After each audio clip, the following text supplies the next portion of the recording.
So hey anime fans. The series name is What If Naruto Got Harem with Hazbin Hotel. So let's start the series. The air in Konoha smelled of damp earth and blooming cherry blossoms, a comforting scent that usually anchored Naruto Uzumaki to his home. Today, it did nothing. He stood at Training Ground 3, the silence oppressive. Not the peaceful silence of a lazy afternoon, but the thick, heavy quiet of a world holding its breath. Before him, the memorial stone stood, droplets of dew clinging to the engraved names like cold, unshed tears. He wasn't here for them. Not specifically. He was here because it was the only place left that still felt real when the title of Hokage became a suffocating cloak of paperwork and polite, distant smiles. He held his right hand out, palm up. Without a sound, without a single hand seal, the Rasengan formed. A perfect, contained hurricane of blue chakra, whirring with a sound like a hive of metallic bees. The light played over his whiskered cheeks, over the faint lines of exhaustion around his eyes that no amount of Ninetales regeneration seemed to erase. He'd mastered this. He'd mastered everything. Peace was the prize, the hard-won victory. So why did it feel like standing in a beautifully decorated, airless room? You reek of discontent. A familiar, gravelly voice echoed in the cavern of his mind. Kurama, the Ninetales, was a constant, grumbling presence, a second heartbeat of simmering power. Sitting at a desk stamping permits for export tariffs on rice. Is this what we bled for? What he died for? Naruto's jaw tightened. Don't, he said aloud, the word sharp in the quiet clearing. He didn't need the fox to remind him of Niji, of Jiraiya, of all the faces that haunted this very stone. Their sacrifices built this peace. This softness. He increased the Rasengan's density, compressing it until it sang a higher, more dangerous pitch. The grass at his feet began to whip in a non-existent wind, torn from the soil in a swirling green vortex. He was pushing it, not for training, but for the feeling. The raw, physical proof that he was still Uzumaki Naruto, not just a portrait on a wall. The sky tore open. It didn't crack like thunder. It unzipped. A vertical scar of wrongness ripped across the serene blue, starting from a point just above the Hokage monument, and slicing downwards with a sound that was less a noise and more a violent assault on equilibrium. Naruto's ears popped, his balance swayed. It was the sound of reality's fabric shearing. Behind the tear was not space, not the cool black of a Kamui dimension. It was a boiling, turbulent canvas of pus yellow, gangrenous purple, and arterial crimson. It pulsed like a sick heart. And the smell hit him, a wave of sensory poison. Sulfur, yes, but undercut by the cloying, nauseating sweetness of overripe fruit left to rot in a slaughterhouse. It coated his tongue, his sinuses, making his eyes water. Naruto! Kurama's roar was immediate, a flare of red chakra erupting around him in an instinctive protective cloak. That is not chakra! It is entropy! Despair given form! The rift vibrated, and a wave of dissonant energy washed over the training ground. The light didn't dim, it warped. Shadows stretched towards the tear, long and grasping, as if eager to be devoured. The vibrant green of the leaves seemed to leach away, turning monochrome for a second before returning, oversaturated and wrong. Naruto saw flickering images within the maelstrom, a skyline of jagged, leaning teeth masquerading as skyscrapers, a giant, grinning moon with a cigar, and echoing, the faint, off-key wail of a trumpet playing a tune that was all swagger and no soul. Then came the pull. It wasn't wind. It was the universe tilting. The very concept of down shifted towards that tear. The memorial stone groaned, its base cracking the earth.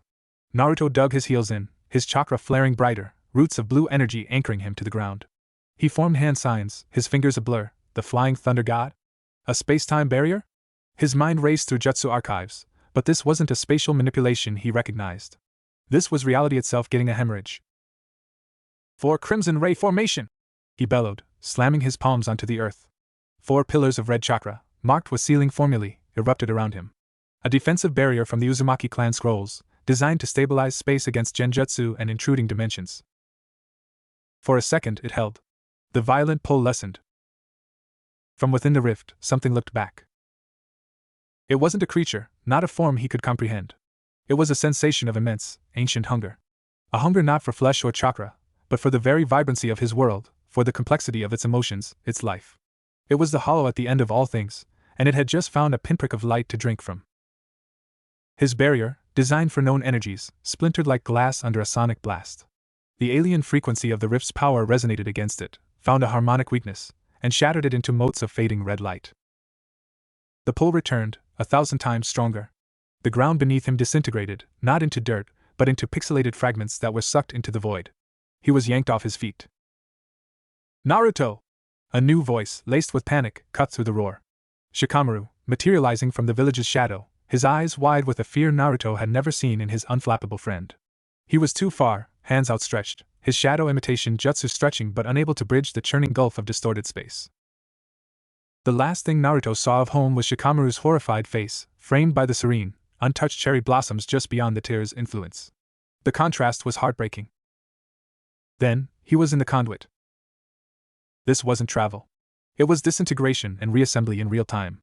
He wasn't falling, he was being unspooled. He felt his body pulled in a dozen directions, a tingle that was neither pain nor pleasure but a profound violation of his physical form. Sounds collided, the happy shouts of Konoha's children spliced with screams of torment, the sizzle of ramen broth mixed with the sizzle of frying flesh. He smelled the Chiraku's pork broth 1 second, and the next, the acrid tang of burning hair and cheap cologne. "Hold on to yourself!" Kurama screamed, his voice strained, distant. The fox's chakra was a storm around him, a protective cocoon, but it was being sandblasted away by the torrent of alien energy. "Your sense of self! Your name! Remember it!" Uzumaki Naruto. 7th Hokage. Ramen lover. Friend. The titles and affections became a mantra, a lifeline in the sensory hurricane. He clung to the image of Hinata's smile, of Boruto's brash grin, of Sasuke's nod. It was all he had. With a final, gut-wrenching lurch that felt like his soul was being snapped back into place by a rubber band, the chaos ended. He hit solid ground. Hard. The impact drove the air from his lungs in a pained whoosh. He rolled, a trained reflex, but the surface was wrong, cobbled, but the stones were warm, almost feverish to the touch, and slick with a thin, oily film. He skidded to a stop against a wall that felt like petrified bone and rusted iron. For a moment, he just lay there, gasping, his body a symphony of protest. His ears rang with a new, permanent ambient noise. His nose was flooded with a cocktail of smells that made the rift's preview seem mild. Ash, ozone, industrial waste, molten metal, and underneath it all, that same cloying, rotten sweet scent, now identified as despair and cheap perfume. Slowly, pushing past the nausea, he got to his knees, then to his feet. His orange and blue Hokage attire was torn and smudged with unidentifiable grime. He looked around. He was in an alley, but an alley designed by a mad god. The walls leaned in, covered in peeling posters advertising things like Main Mart and St. Olga's Reformatory for Wayward Princesses. Graffiti glowed with its own internal, sickly light. One scrawled phrase read, "Abandon all hope, yet somehow keep the receipt." The air was hot, thick, and humid, clinging to his skin like a sweaty palm. The sky was a fixed, eternal twilight of deep crimson, lit by a giant, stylized pentagram that served as a false sun, casting long, distorted shadows. No clouds, no stars, no sun. Just that hellish, unwavering glow. And the sound. Oh, the sound. Distant, cacophonous screams that were a blend of terror and manic joy. The blare of car horns that sounded like elephants being tortured. Clattering machinery explosions that were followed by laughter, not sirens.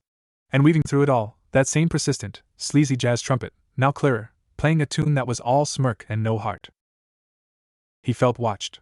Not by a person, but by the environment itself. The shadows in the alley seemed to coagulate, to form vague, shifting shapes that dissolved when he looked directly at them. A drip from an overhead pipe wasn't water, it was a thick, phosphorescent green sludge that sizzled where it hit the ground. This place.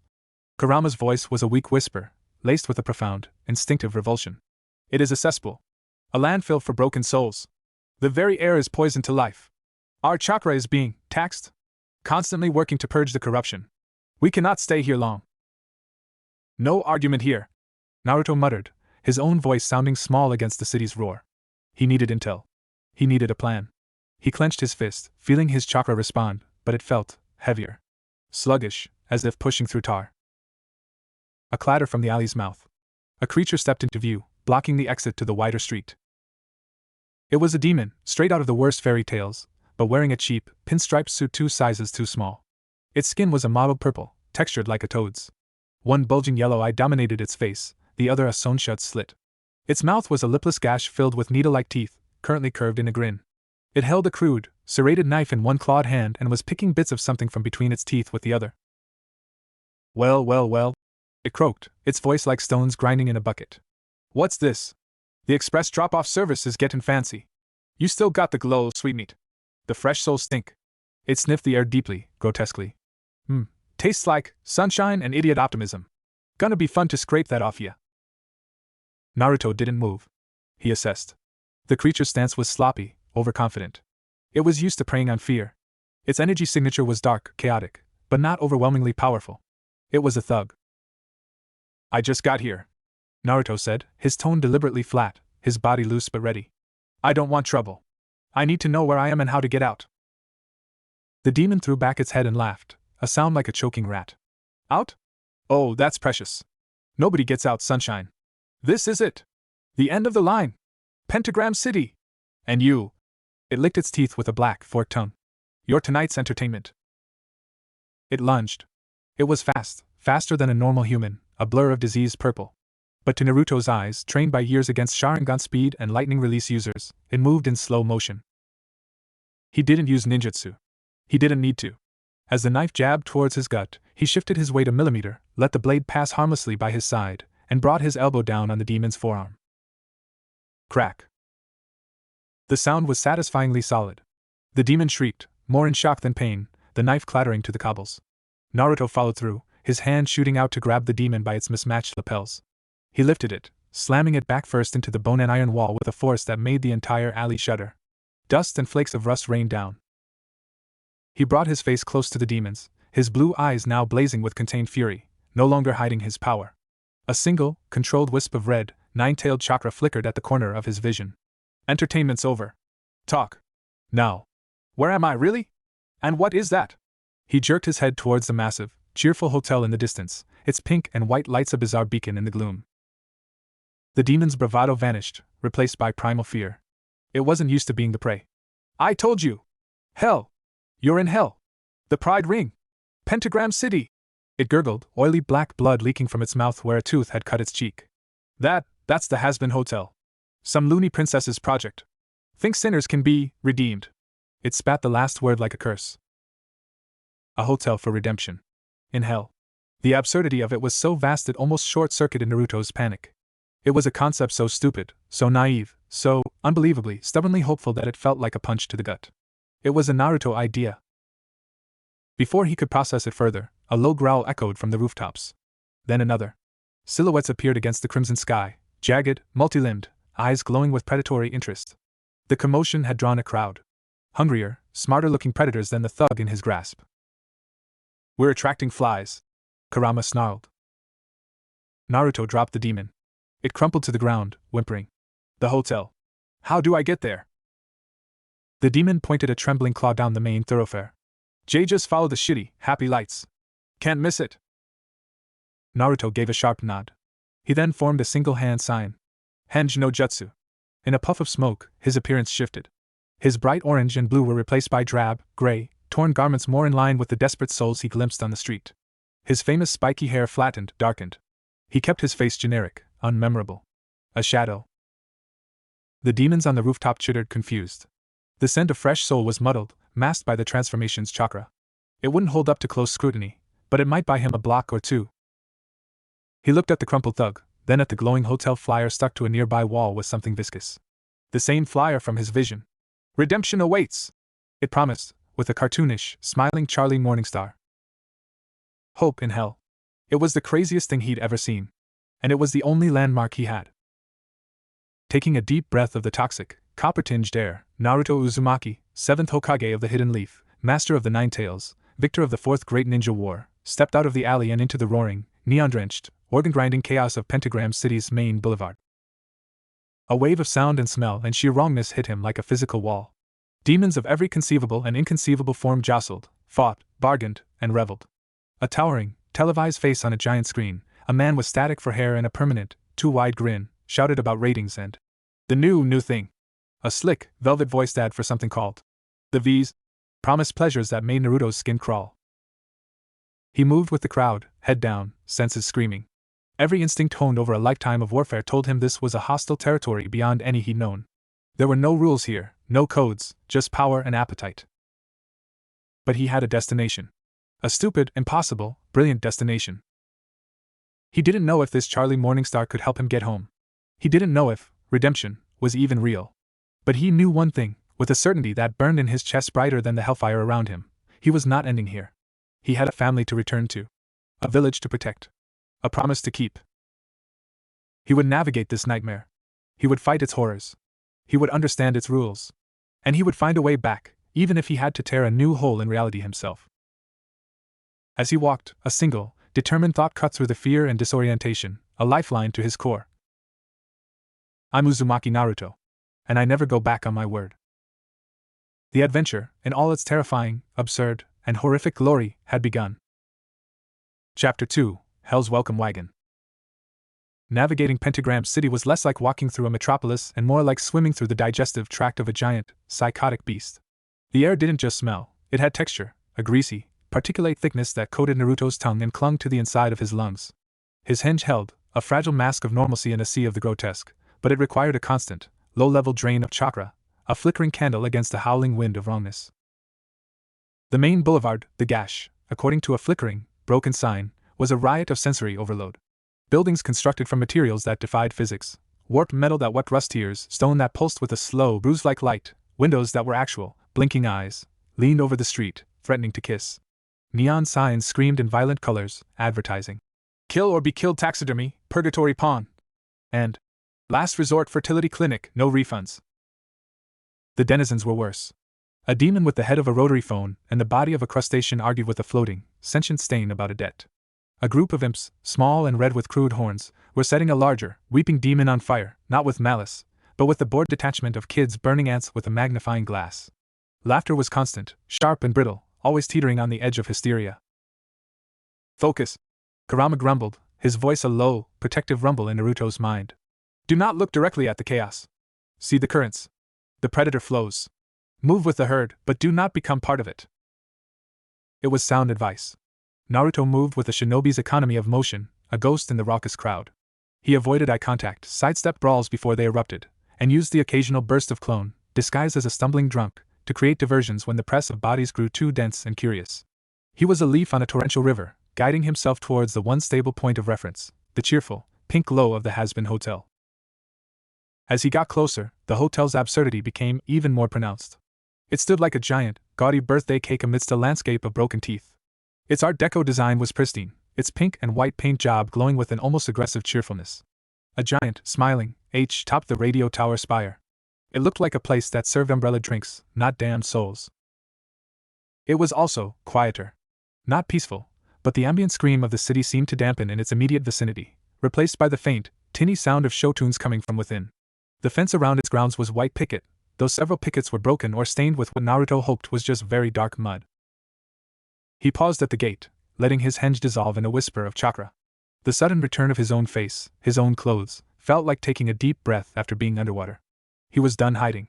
If this was a place for redemption, they'd better see who was asking for directions. He pushed the gate open. It creaked with a sound that was oddly mundane. The front garden was a tragicomic attempt at normalcy. A few stubborn, bioluminescent fungi that passed for flowers struggled in patchy, ashen soil. A garden gnome with fangs and a tiny axe was buried up to its waist.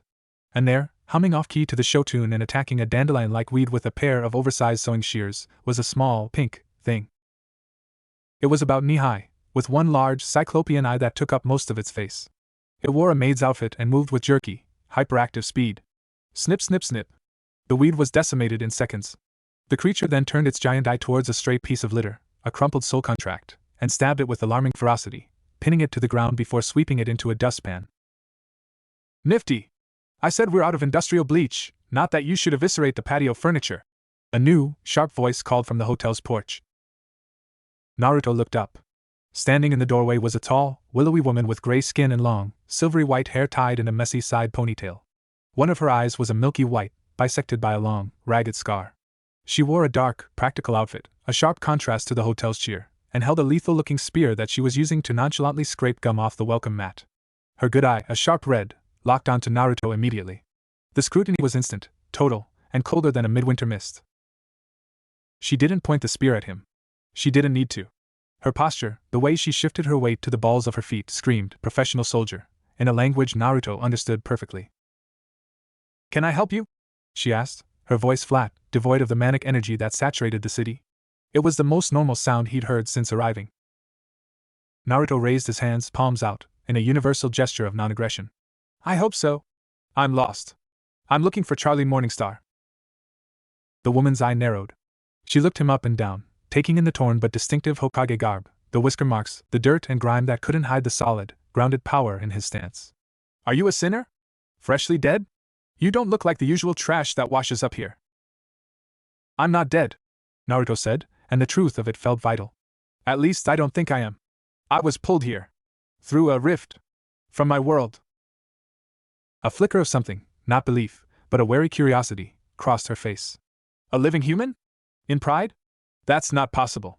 The exorcists would have sniffed you out and turned you into confetti by now. She stepped fully onto the porch, her gaze darting past him to the street, checking for tails.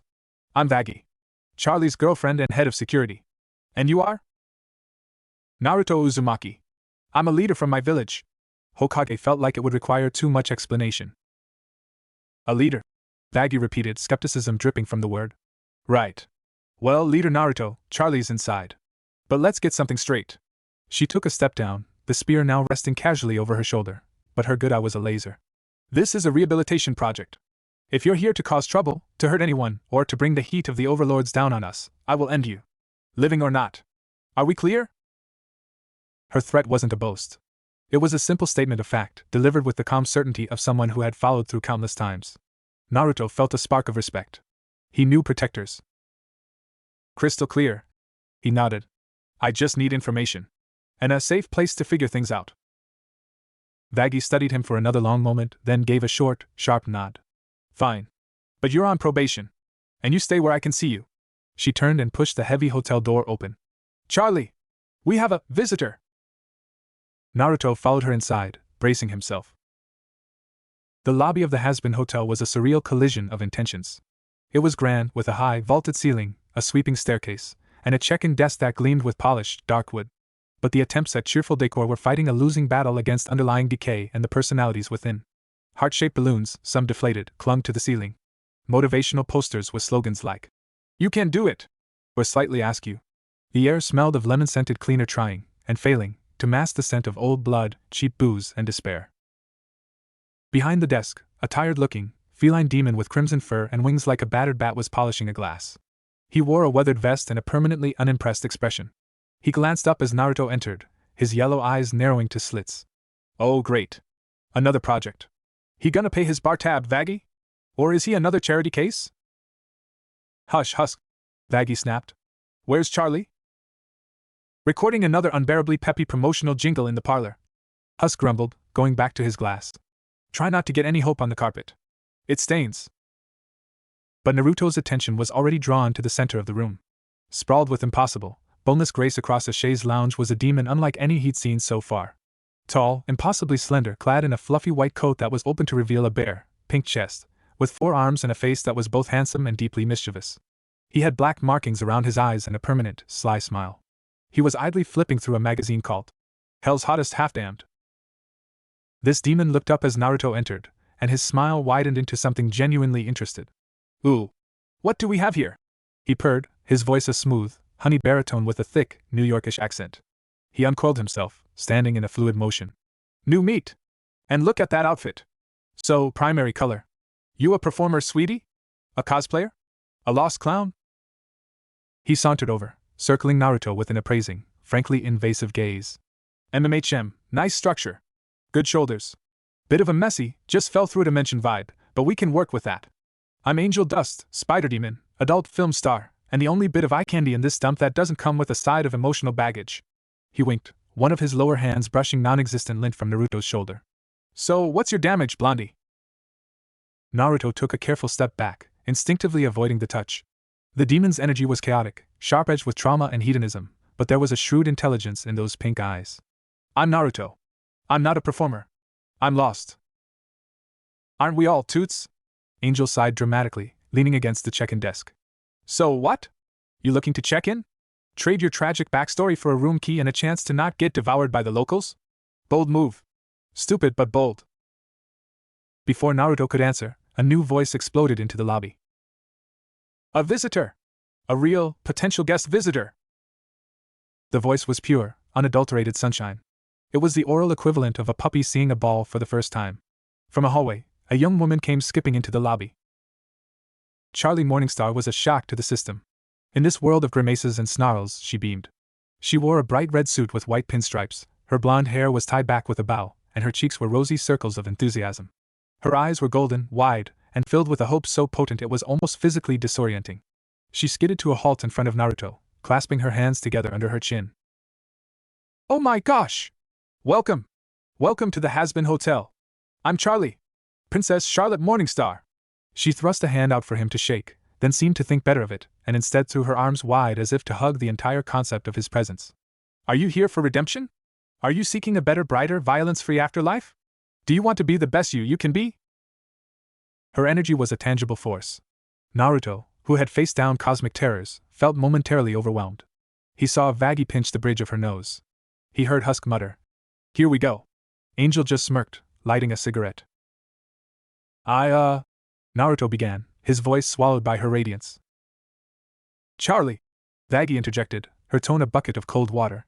"He says he's not a sinner. He says he's a living human who got pulled here through a dimensional rift."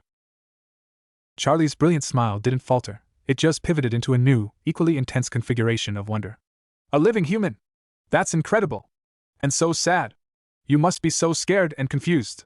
Don't you worry. The Hazbin Hotel is a sanctuary for all lost souls, living, dead, or dimensionally displaced. We will help you." She grabbed his hand, her grip surprisingly strong, and started pulling him towards the parlor. "You have to tell me everything. About your world. About the rift. About your feelings." Naruto allowed himself to be led, thrown off balance by the sheer, relentless positivity. It was naive. It was insane. It was, in its own way, as terrifying as anything outside. The parlor was a slightly more cluttered version of the lobby. Charlie sat him down on a plush, slightly stained sofa and perched on the edge of a coffee table, leaning forward with rapt attention. Vaggie stood guard by the door, arms crossed. Angel draped himself over the back of the sofa, blowing smoke rings. Husk shuffled in behind the bar in the corner, and began mixing a drink with the enthusiasm of a gravedigger. "So," Charlie chirped. "Start from the beginning. What's your name? What's your world like? How did you get here?" Taking a steadying breath, Naruto began. He kept it simple. He was Naruto Uzumaki, from a world of warriors who used an energy called chakra. He was a leader. A tear in reality opened and pulled him through, showing him glimpses of this city before depositing him in an alley. He mentioned the thug, the sense of being watched by the city itself, and his decision to seek out the hotel from the flyer. As he spoke, he watched their reactions. Charlie's face cycled through expressions of horror, sympathy, and fascinated excitement. Vaggie's remained stoic, analytical, her eye noting every detail.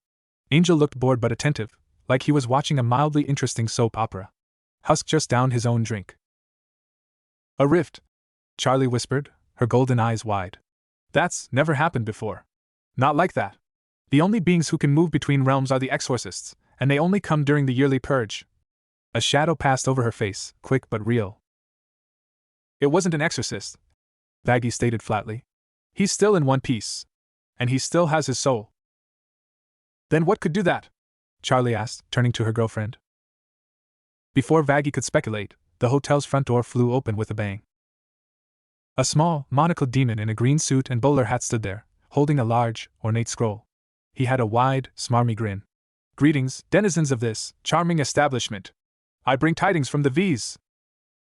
Vaggie's spear was in her hand in an instant. Angel stiffened. Husk muttered a curse. Charlie's smile became brittle. The demon strutted in, ignoring the tension.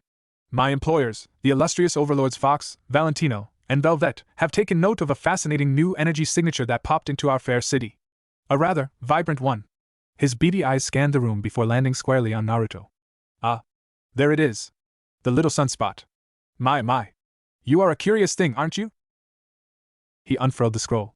It was a contract, glowing with neon blue runes. "The V's extend a cordial invitation. They wish to discuss your unique circumstances, offer you protection, showcase your talents. They are very interested in new forms of power and entertainment." His grin turned shark-like. "Sign here, and all the privileges of Pentagram City's elite can be yours. Refuse." He shrugged. "Well, a shiny new toy tends to get broken if left out in the wrong playground." The threat hung in the air, cold and professional. This was not a back-alley thug.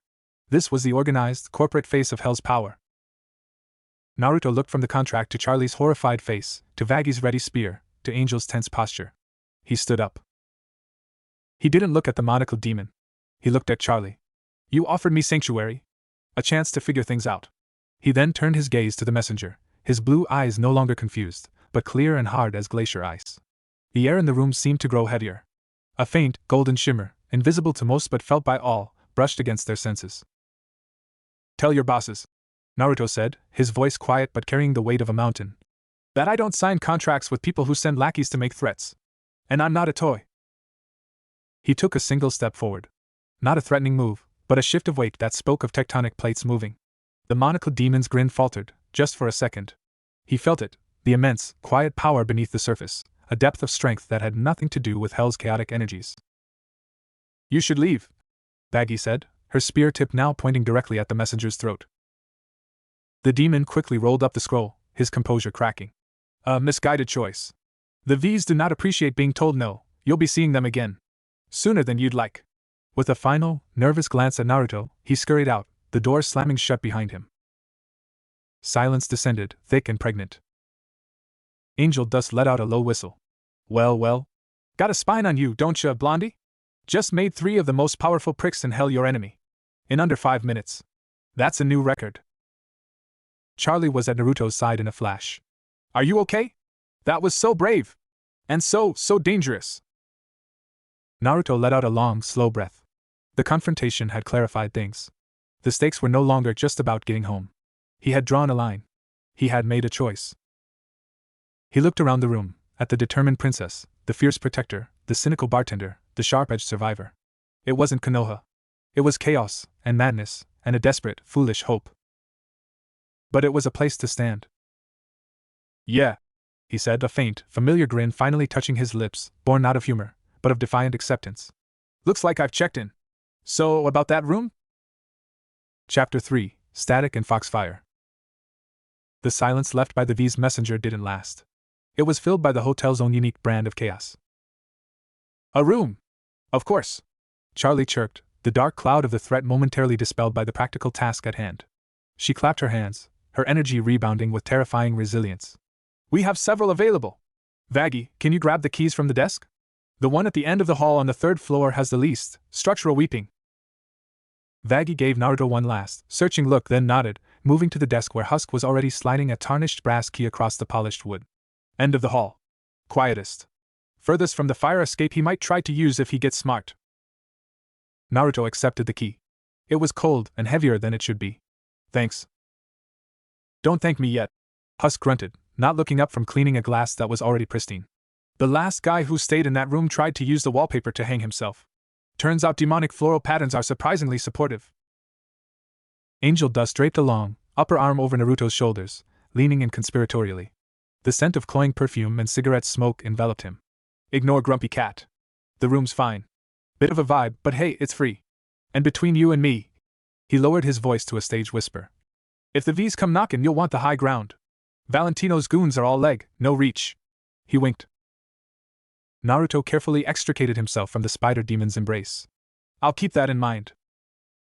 Charlie led the way up the grand staircase, her heels clicking a cheerful rhythm against the marble. "We have communal dinners at 7. Well, we try to. Usually it's just me, Vaggy, and sometimes Nifty if she's not battling a particularly offensive dust bunny. Husk eats at the bar. Angel's schedule is erratic. But you're welcome to join." The 3rd floor hallway was long, dimly lit by flickering sconces that cast more shadow than light. The carpet was a deep, wine red, patterned with swirls that seemed to move sluggishly if you stared too long. The air was cooler here, smelling of old wood, dust, and something else, a faint, electric tang, like the air after a lightning strike, mixed with stale meat. Charlie stopped at the very last door. "Here you are! Home sweet, temporary abode." She pushed the door open. The room was spacious but felt cramped due to the heavy, dark furniture, a large 4-poster bed with curtains the color of dried blood, a massive armoire carved with screaming faces, and a writing desk that listed to one side. A single, narrow window looked out over the hotel's sorry garden and the relentless crimson glow of the city beyond. The wallpaper was, indeed, a frenzied pattern of thorny roses and leering imps. But Naruto's eyes were drawn immediately to the far corner. There, in a high-back armchair that hadn't been there a second before, sat a figure. He was tall and slender, dressed in a sharp, outdated red pinstripe suit. His hair was dark, styled back, with 2 small, radiodial-like ears poking through. His grin was the widest, most unnerving thing Naruto had seen yet, a perfect, static crescent that stretched far too wide, filled with sharp, radio-filter teeth. His eyes were glowing red dials, and thin, black static crackled around his silhouette like a living halo. He held a slender, black microphone cane across his knees. "Well, well, well," a voice said, but it didn't come from the figure's mouth. It emanated from the air itself, a rich, baritone buzz layered with the crackle of old vinyl and the hiss of a poorly tuned frequency. A laugh track, tinny and mocking, punctuated the silence. "What have we here? A new guest. And such a peculiar one. Smelling of sunlight and fox, wrapped in a package of delightful, dimensional confusion." Charlie jumped, letting out a small eep. "Alastair! I didn't know you were in here." "My dear Charlotte! A hotelier should always be aware of her guests' whereabouts," Alastair, the radio demon, said, his static-filled voice dripping with faux cheer. His dial eyes never left Naruto. "Though this one is particularly unregistered. Not a sinner. Not damned. A living soul, adrift in our happy harbor. How deliciously irregular." Naruto didn't move. His every instinct screamed danger in a way the thug, the messenger, even the implied threat of the V's, had not. This being, its energy was different. It wasn't the hot, chaotic hunger of hell. It was colder. Older. A void that fed on fear and spectacle, its power woven from broadcast signals and broken deals. Kurama was a low, continuous growl in his mind, a primal recognition of a top-tier predator. "Do not show fear," the fox snarled. "It is a hunter. It feeds on the reaction." Naruto met Alastair's dial-eyed gaze. "Naruto Uzumaki. And you are?" The static crackle intensified. A trumpet blared a jaunty, sinister riff. "Ha ha! Manners! I am Alastair, the radio demon. Delighted to have you at our little rehabilitation experiment." He stood in a single, fluid motion that seemed to involve no muscles. "I must say, your arrival caused quite the stir on the ambient frequencies. A splash of pure, unadulterated life energy in the stagnant pool. It's got all the big players tuning in." He took a step closer. The temperature in the room dropped several degrees. The shadows in the corners deepened, writhing with faint, whispering shapes. "And now the V's have taken an interest. How exciting! Their crude, modern grab for power is so vulgar. But you represent something new. A wild card." His grin seemed to widen impossibly. "Tell me, Naruto, what is it you want here?" The question hung in the electrified air. Charlie was wringing her hands, looking between them, caught between her role as hostess and her clear wariness of Alastair. Naruto considered the question. The easy answer was to go home. But he sensed that with this creature, easy answers were traps. He thought of the Rift's hunger, of the V's predatory offer, of Charlie's desperate hope. He thought of the unwavering will needed to face down pain, to unite nations. "I want to understand," Naruto said, his voice steady. "I want to understand this place, the rules it runs on. And I want to find a way back to my world without causing a catastrophe here or there." He paused, then added, the Hokage in him speaking. "And if I can, I'd like to help those who want to be helped." A deafening record scratch ripped through the room. Alastair's static flared. For a fraction of a second, his ever-present smile seemed to freeze, his dial eyes narrowing. Then the carnivalesque music swelled again, even louder. "Ha! Help! How quaint! How noble! How utterly, catastrophically entertaining!" He threw his head back and laughed, a sound that was 30% amusement and 70% predatory glee. "Oh, this is going to be a show! A living hero, trying to help in the one place designed to strip it all away. The ratings will be through the roof." He tipped his hat. "Welcome to the Hazbin Hotel, Naruto Uzumaki. Do try to stay alive long enough to be useful. The narrative is just getting started." And with a final burst of static and a ripple of distorted reality, he was gone. The armchair remained empty. Charlie let out a breath she'd been holding. "Okay. So, that was Alastair. He's our benefactor. In a way, he finds the hotel amusing. Don't make any deals with him. Ever." "Noted," Naruto said, the tension slowly leaching from his shoulders. The encounter had been brief, but more exhausting than the fight in the alley. Later, after a quiet, and mostly uneaten, communal dinner where Nifty tried to stab his peas for being too round and suspicious, Naruto retreated to his room. He barred the door with a chair, a pointless gesture against beings like Alastair, but comforting. He sat on the edge of the bed, the mattress groaning like a wounded animal. He needed to assess, to plan. He closed his eyes and reached inward. "Kurama. I am here." The fox's voice was subdued, serious. "This place is a prison, but its warden is entropy itself. That Alastair, he is an anomaly. His power is not of this hell's original design. It is parasitic yet dominant." "Can we fight here?" Naruto asked the core question. Our chakra works, but it is inefficient. It is pure life energy, and this realm is a leech. Every jutsu will cost more, heal slower. My own power is agitated. The suffering here is a constant irritant. Kurama paused. But we are not without resources. We must adapt. You must learn to sense the flows of their power, the chaotic sin energy, the static of deals, the broadcast waves. To navigate it, if not use it. Adapt. Learn.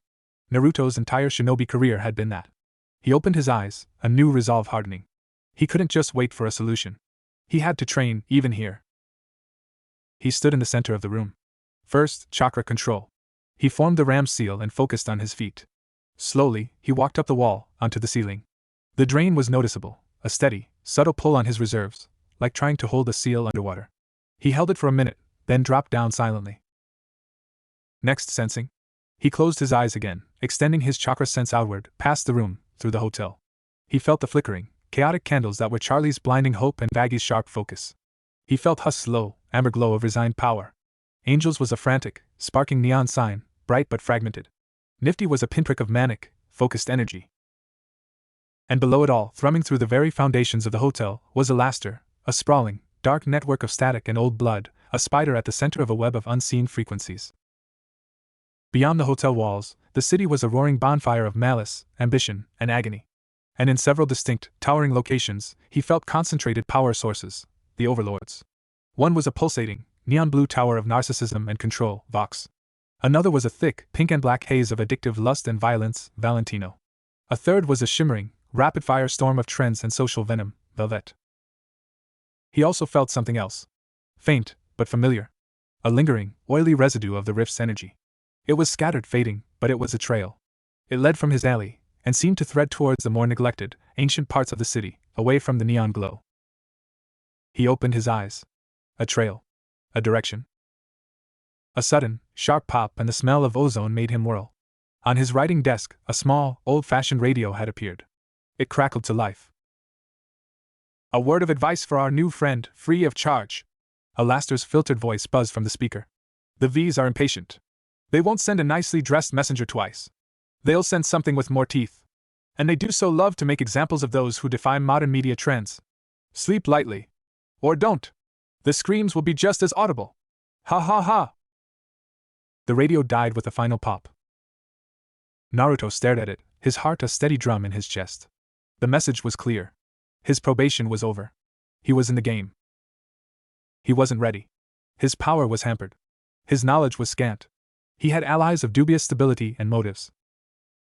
He walked to the window, looking out at the hellish skyline. Somewhere out there was a clue to the rift. Somewhere out there were enemies who saw him as a resource or an obstacle. And in this too-cheerful hotel, there was a dream he couldn't afford to believe in, but couldn't bring himself to dismiss. He thought of Konoha. Of warm ramen, of Hinata's gentle touch, of Boruto's rebellious scowl, of the weight of the Hokage's hat. The homesickness was a physical ache. He clenched his fist. A tiny, controlled wisp of red chakra, tinged with the faintest, unfamiliar black from the realm's corruption, flickered around his knuckles. He wouldn't break. He would adapt. He would learn the rules of this insane game. And then, he would rewrite them. Turning from the window, he began the first kata of the gentle fist, moving slowly, precisely, feeling the flow of his tax chakra, mapping its new resistance. It was a start. Downstairs, in the radio tower that was his true domain, Alaster monitored the feed, his grin unblinking. The signal of Naruto's unique energy, a golden foxfire amidst the red static, was a fascinating new channel. He hummed a tune, already composing the score for the coming conflict. The Hazbin Hotel had its first living guest. And all of hell was tuning in. Chapter 4, The Sinner and the Shadow. The night in hell was indistinguishable from the day, only the giant pentagram light seemed to dim slightly, casting longer, more predatory shadows. Sleep was a foreign concept to Naruto. Every creak of the hotel's ancient timbers, every distant scream from the city, every faint crackle of potential static was a trigger. He spent the hours in a state of meditative awareness, half in his mindscape with Kurama, analyzing the strange energy patterns, half listening to the breathing of the damned hotel. By the time a grimy, gray light that passed for morning seeped through his window, he had a plan. A fragile, dangerous one. He found Angel Dust in the lobby, looking surprisingly crisp in a pink silk robe, sipping a colorful drink from a coconut shell. Husk was already behind the bar, looking like he'd been there all century. Need a guide? Naruto stated, foregoing pleasantries. Angel arched a thin, penciled eyebrow. To the nearest orgy or the nearest slaughter? I can recommend a few places that combine both, if you're feeling adventurous. Neither. I need to go back to where I first arrived. The alley off the gash. And then follow a trail. A trail, Angel repeated, setting his drink down with a deliberate click. Blondie, in case you missed the memo, this ain't a nature hike. Trails here usually lead to traps, ambushes, or my boss's studio. A flicker of something hard and unpleasant passed behind his eyes. And after your little performance for the V's mailman, you've got a target the size of a billboard on your back. I know, Naruto said. That's why I'm asking you. You know how to move here. How to be seen without being seen. Angel studied him, the usual flippant mask slipping to reveal the sharp, survivalist calculus underneath. What's in it for me? Aside from the high probability of getting my other set of arms ripped off? I don't know yet, Naruto admitted honestly. But if I find a way to understand what brought me here, it might be useful. To everyone. Even to someone who's stuck. He held Angel's gaze, no pity, just a blunt acknowledgement of their shared, trapped circumstance. Angel was silent for a long moment. He looked at Husk, who gave a minute, almost imperceptible shrug that said your funeral. He looked towards the upper floors where Charlie's hopeful singing was drifting down. Fuck it, Angel sighed, standing up and letting the robe fall open. He was already dressed beneath in his usual revealing outfit. I'm bored. And watching you stomp on Val's boys might be the best show I've seen since the 1948 live broadcast of the grocery store axe massacre. But we do this my way. You follow my lead, you keep that shiny hero complex on a leash, and if I say duck, you get your pretty blonde head down so fast it spins. Deal, Naruto said. 20 minutes later, there were two figures melting into the foot traffic of the gash. Naruto wore a long, dark coat Vaggie had scrounged up, the collar pulled up. Angel, by contrast, seemed to lean into visibility, sauntering with an exaggerated sway, waving at acquaintances, blowing kisses to enemies. It was, Naruto realized, a brilliant tactic. Angel was such a constant, flamboyant fixture that he became background noise, and Naruto, walking a half-step behind and in his shadow, was rendered nearly invisible. The air was thicker during the day. The cacophony even more intense. A demon on a soapbox was preaching about the virtues of perpetual torment. A street vendor sold soul on a stick. It writhed. The giant screen featuring Vox was replaying highlights of last year's extermination with sports commentary gusto.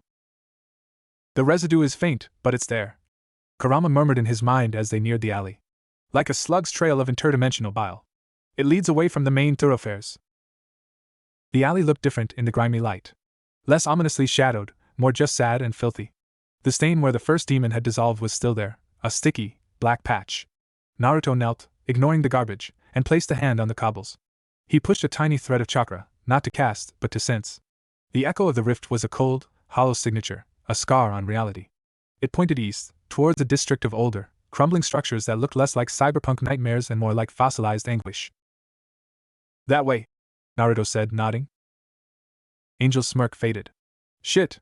The old quarter. That's not good. That's where things that even the overlords leave alone tend to fester. Forgotten sinners. Ancient pissed-off ghosts. Architecture that eats people.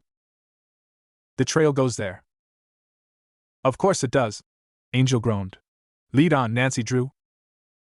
They moved from the relative safety of the main drag into narrower, winding streets. The noise of the gash faded, replaced by a deeper, more profound silence broken by odd drips, distant scratching, and the occasional muffled sob that seemed to come from the walls themselves.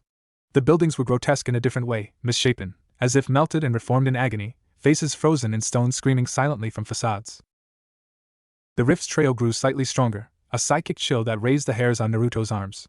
It led to a dead-end courtyard, dominated by a colossal, dead tree whose branches were twisted into the shape of grasping hands. At its base was a circular patch of ground that was utterly barren, not even ash or dust covering it. The very stones seemed absent, replaced by a shallow, perfect depression.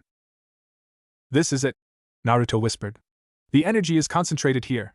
A secondary, anchor point. Great. We found the creepy void patch. Can we go now? Angel muttered, his forearms crossed tightly over his chest. He was on edge, his eyes scanning the surrounding windows.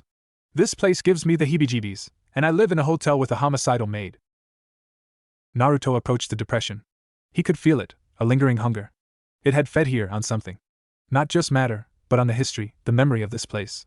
He saw fleeting images in his mind's eye, the rift pulsing, tendrils of void energy licking out and absorbing the tortured essence of the tree, the stones, pulling it back into itself before snapping shut.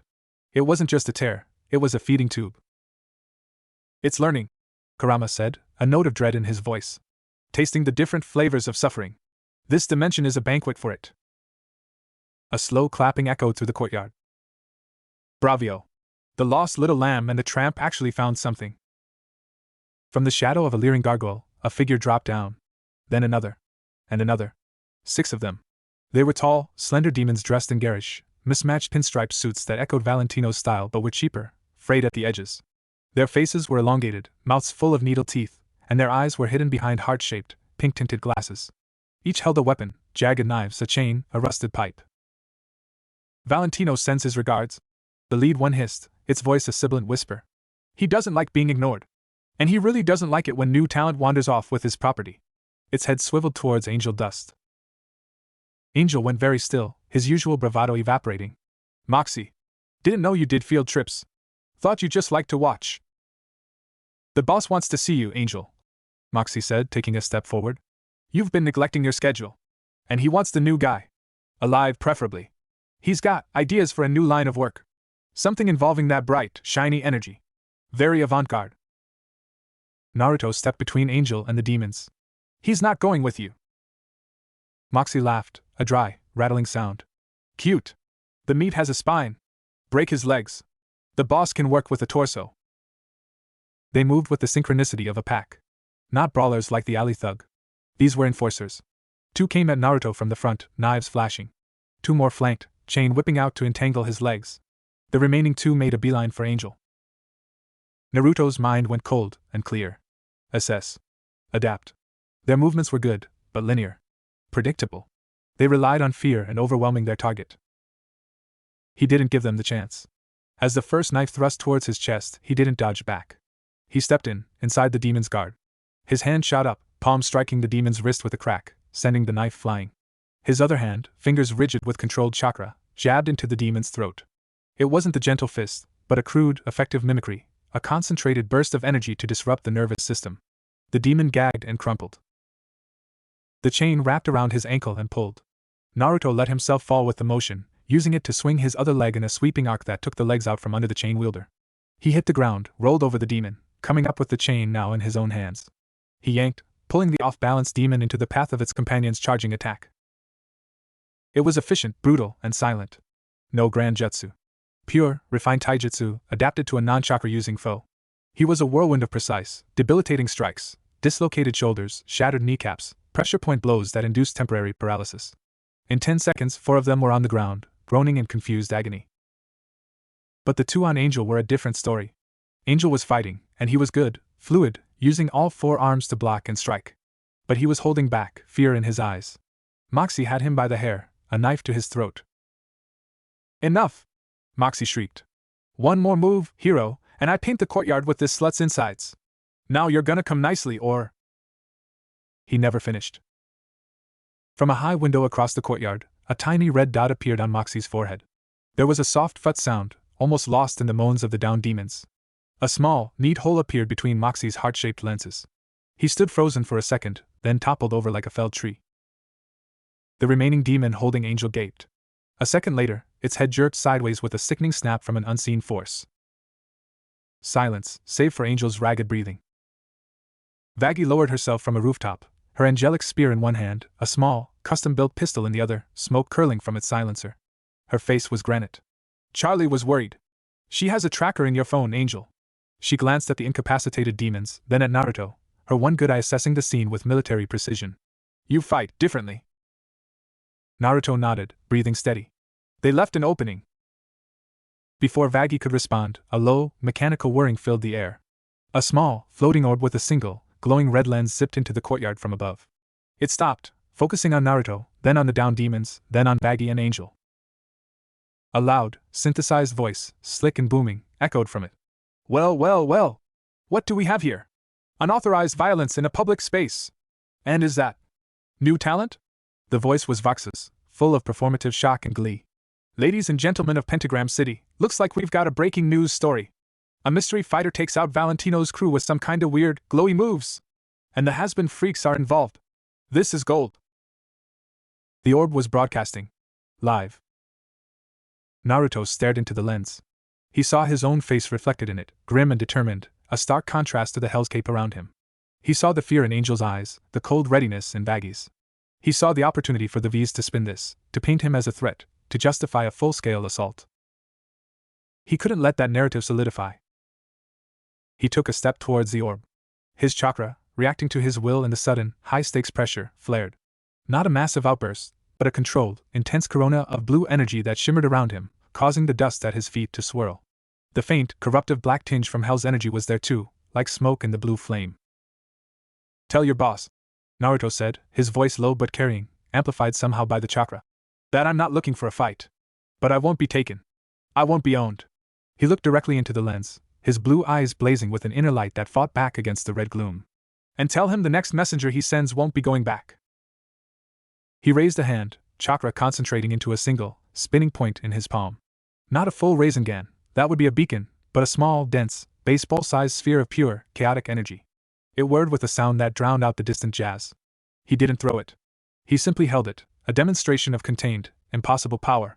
The sheer wrongness of its life energy in this place made the broadcast orb's feed flicker with static. "Oh ho ho! Now that's a visual!" Vox's voice was ecstatic. "Fascinating! Absolutely fascinating! You're on the clock now, kid! The whole city's watching!"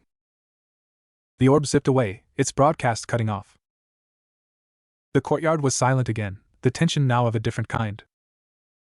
Vaggy looked at the chakra sphere in his hand, then at his face. "You just declared war on national television."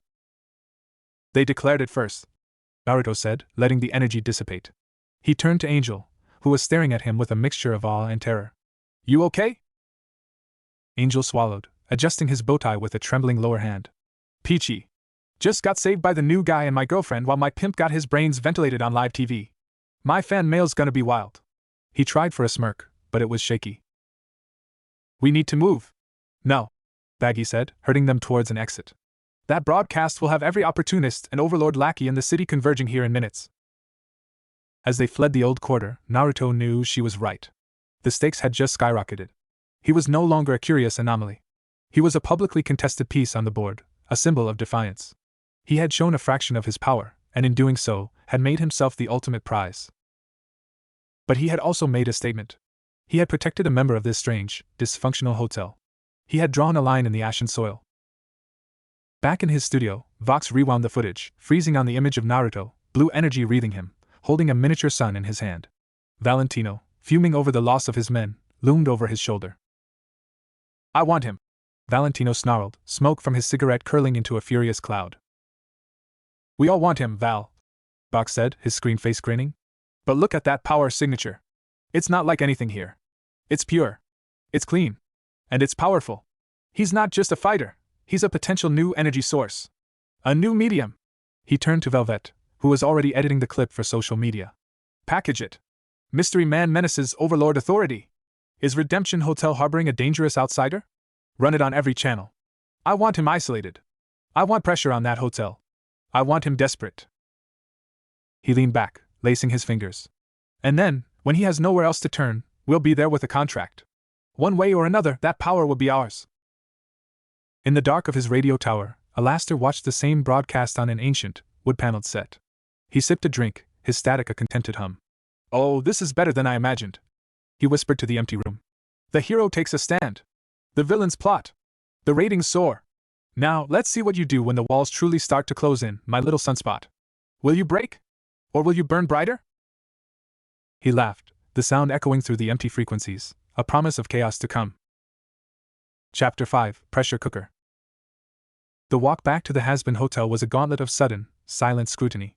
Demons who had paid them no mind hours before now stared from doorways and windows. Whispers slithered through the air like poisonous snakes. "That's him, saw it on Vox's feed, glowy bastard." The weight of countless eyes was a physical pressure on Naruto's back. By the time they slammed the hotel's heavy front door shut, the siege had already begun. A small crowd of low-level demons and imps had gathered at the end of the walkway, kept at bay only by Vaggy's fierce glower and husk shotgun, which he now held across the bar. Paparazzi with camera implants and floating orbs buzzed outside the fence like angry wasps, their flashes strobing through the windows. Charlie met them in the lobby, her face pale. She'd been watching the broadcast on the old lobby television, her hands clasped over her mouth. "Are you all okay? What happened?" Naruto, that thing in your hand. He made a statement, Baggy said tersely, sliding the deadbolt home.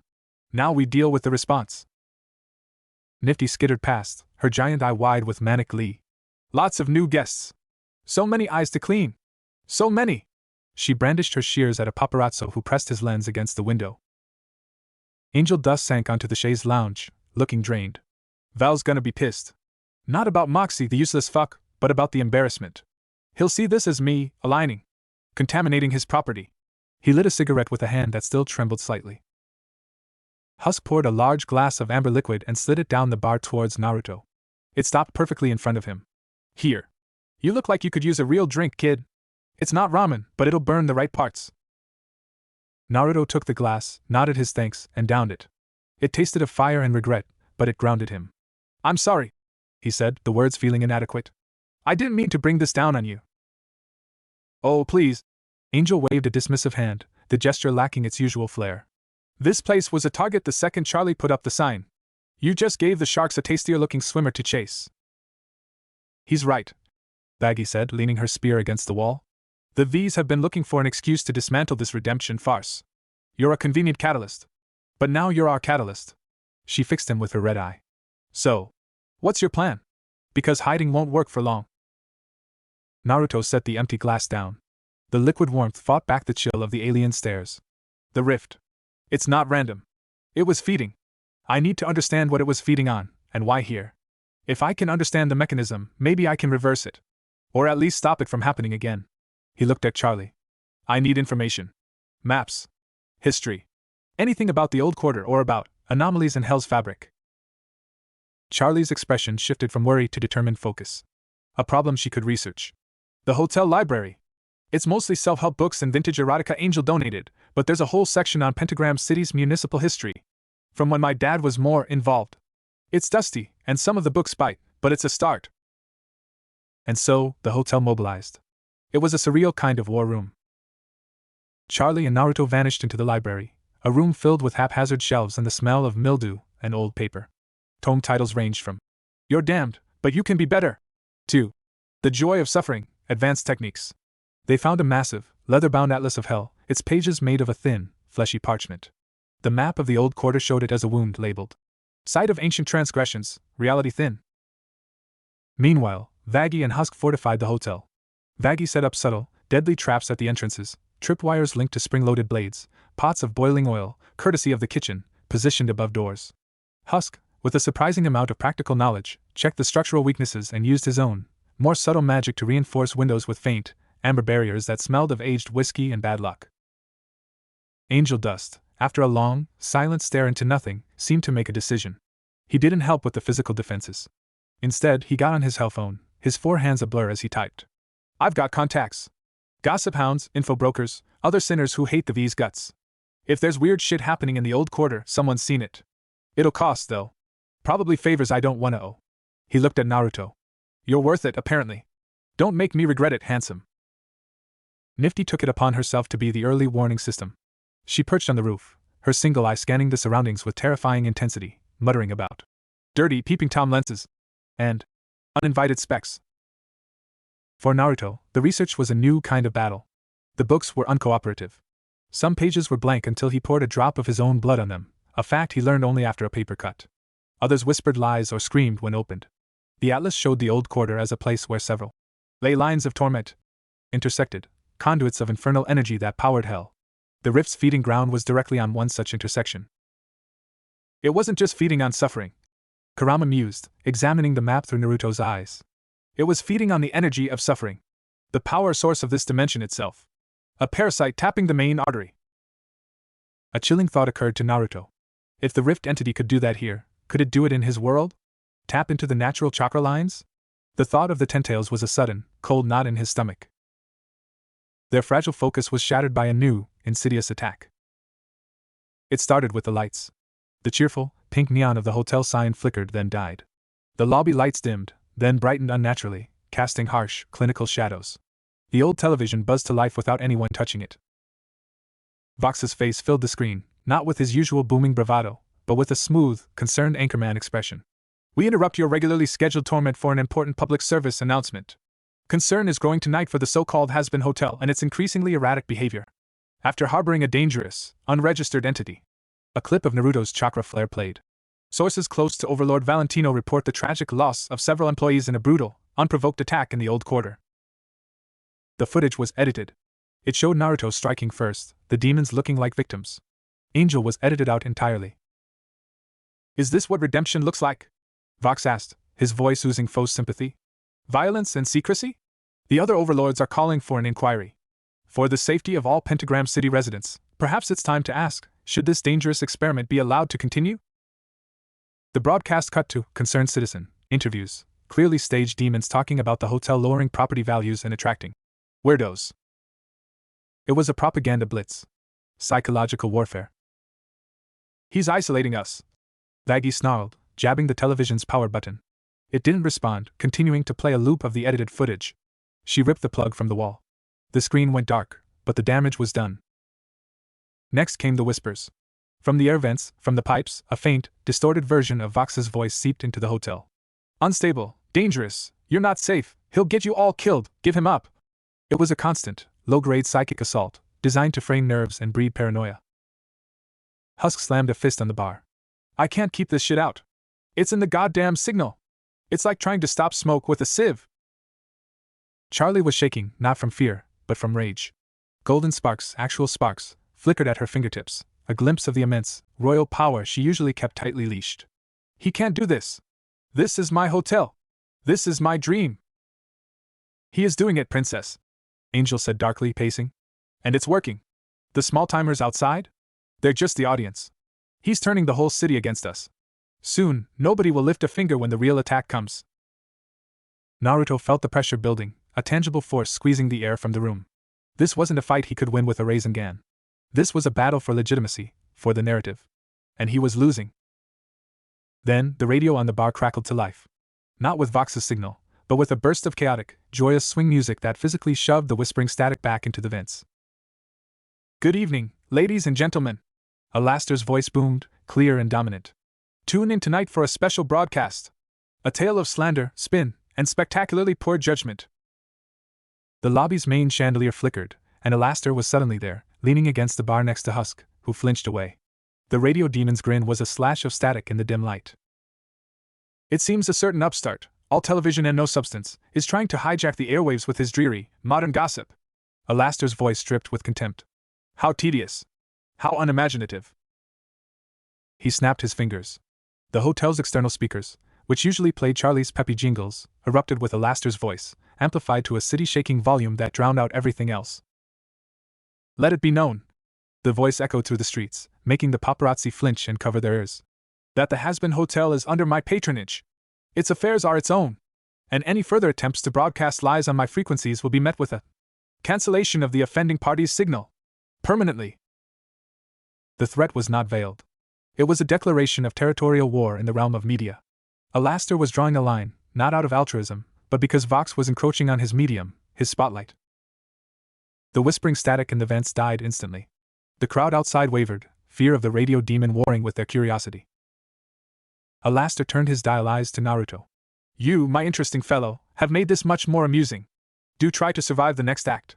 The climax would be so much less satisfying without you. He tipped his hat and vanished in a burst of radio static and trumpet blare. The silence he left behind was stunned. Well, Husk said, pouring himself a triple. Now it's a dick measuring contest between two megalomaniacs. We're just the prized hog in the middle. But the pressure had shifted. Alastair's intervention had granted a temporary, terrifying reprieve. The immediate psychological siege was broken. Naruto looked around the room, at Charlie, who was breathing heavily, sparks fading, at Vaggie, who looked both relieved and deeply wary, at Angel, who was staring at the spot where Alastair had been with a strange, almost hopeful expression, at Husk, who was just tired, and at Nifty, who popped her head down from a vent, reporting the paparazzi were retreating like dirty little roaches. They were still trapped. They were still targets. But they were, for now, together. Naruto walked over to the atlas, tracing the ley line on the map with his finger. The pressure's still coming. Vox and Valentino won't stop. We have this moment. We use it. He looked at Charlie. What else do the books say about where the ley lines converge? There must be a focal point, a heart. Charlie nodded, her determination returning. She pulled a massive, ironclad book from a bottom shelf. It was titled, The Geomancy of Damnation, a treatise. This might have it. But it's written in Enochian. And it's worded. It eats souls that aren't royal blood. She placed it on the table. It pulsed with a malevolent, green light. Naruto stared at it. Another obstacle. Another lock to pick. The path home was a gauntlet of horrors, propaganda, and hungry books. He cracked his knuckles. All right then, he said, a glint of his old, stubborn fire returning to his eyes. Let's see what's for dinner. He reached for the book, his chakra flaring blue around his hand as a precaution. The adventure was no longer about just finding a way back. It was about surviving long enough to look for it. And he was starting to realize that his survival was now inextricably tied to the survival of this bizarre, broken hotel and its even more bizarre inhabitants. The pressure cooker was still sealed. But inside, something was beginning to boil. Chapter 6. The Heart of the Matter. The book lay on the library table like a sleeping predator. Its iron covers were cold enough to make the air above it shimmer, and the Enochian script etched into them seemed to writhe if stared at for too long. The malevolent green pulse was a slow, rhythmic heartbeat. Charlie stood before it, her face set with a grim resolve Naruto hadn't seen before. This is one of my father's old primers. On the fundamental architecture of hell. The wards, they're keyed to our bloodline. To prevent anyone else from learning how to manipulate the foundations. So only you can open it? Vaggie asked, her spear held ready, as if the book might leap up and attack. In theory. Charlie chewed her lip. But the ward is also punitive. If my intent isn't pure, according to some ancient, stuffy definition of royal duty, or if I'm not strong enough, it could burn out my soul. Or turn me into a nice throw rug. Angel whistled low. Family heirlooms in hell. Always so festive. Naruto studied the pulsating energy. It was a complex, interlocking seal, far more intricate than any Fuinjutsu he'd encountered. It wasn't just a lock, it was a test. It reads intent. He murmured more to himself. It's not just blood. It's the why. Charlie nodded. Exactly. A king of hell should only seek this knowledge to rule, to maintain order, to uphold the system. She looked at the hopeful, peeling posters on the library wall, then at her friends. Not to subvert it for redemption. So lie. Husk grumbled from the doorway, where he was keeping watch. Tell it you want to pave a new highway to the Wrath Ring or something. It would know, Charlie said simply. Silence fell, heavy with the book's thrumming power. The temporary shield from Alastair's broadcast war felt distant now. This was a concrete, immediate wall. Then we don't lie, Naruto said. He looked at Charlie, his blue eyes intent. You're not trying to subvert the system out of malice. You're trying to fix a broken part of it. You believe damnation isn't the end of the story. That's not weakness, Charlie. That's a different kind of strength. A different kind of rule. He remembered his own path, becoming Hokage not to wield power, but to protect, to connect. To change a broken cycle. Tell it that. Tell it the truth. Charlie stared at him, her golden eyes wide. She took a deep, shuddering breath. Okay. Okay. She stepped forward, rolling up the sleeve of her red jacket. Everyone stand back. If this goes wrong, it might explode. Why? Vaggie moved to protest, but Charlie gave her a small, brave smile. Vaggie clenched her jaw and stepped back, her knuckles white on her spear. Charlie placed her palm flat on the cold iron cover. She closed her eyes. I, Charlotte Morningstar, daughter of Lucifer, seek this knowledge. Her voice started shaky, then firmed. Not to reign with an iron fist. Not to perpetuate torment for its own sake. She took another breath, and when she spoke again, it was with the full, resonant force of her conviction. I seek it to heal. To offer a path he never did. To prove that this kingdom, this creation, can be more than a garbage heap for broken souls. I seek it to change the rules. The book's green pulse flared violently. The iron grew searing hot. Naruto could feel the heat from where he stood. Charlie hissed in pain but didn't pull her hand away. The Enochian script blazed with white fire. Then, a sound like 1,000 locks clicking open in sequence echoed through the library. The green light dissolved. The heat vanished. The book gave one final, tired thump and lay still, looking like nothing more than a very old, very heavy tome. Charlie snatched her hand back, cradling it. Her palm was red and blistered but whole. She let out a shaky laugh. It worked. Vaggie was at her side in an instant, examining the burn. You're an idiot. A brave, incredible idiot. All the best princesses are. Angel quipped, but he looked relieved. They gathered around as Charlie carefully opened the book. The pages were not paper, but layers of crystallized suffering and memory. They didn't show text so much as project images and concepts directly into the mind of the reader. The information was staggering.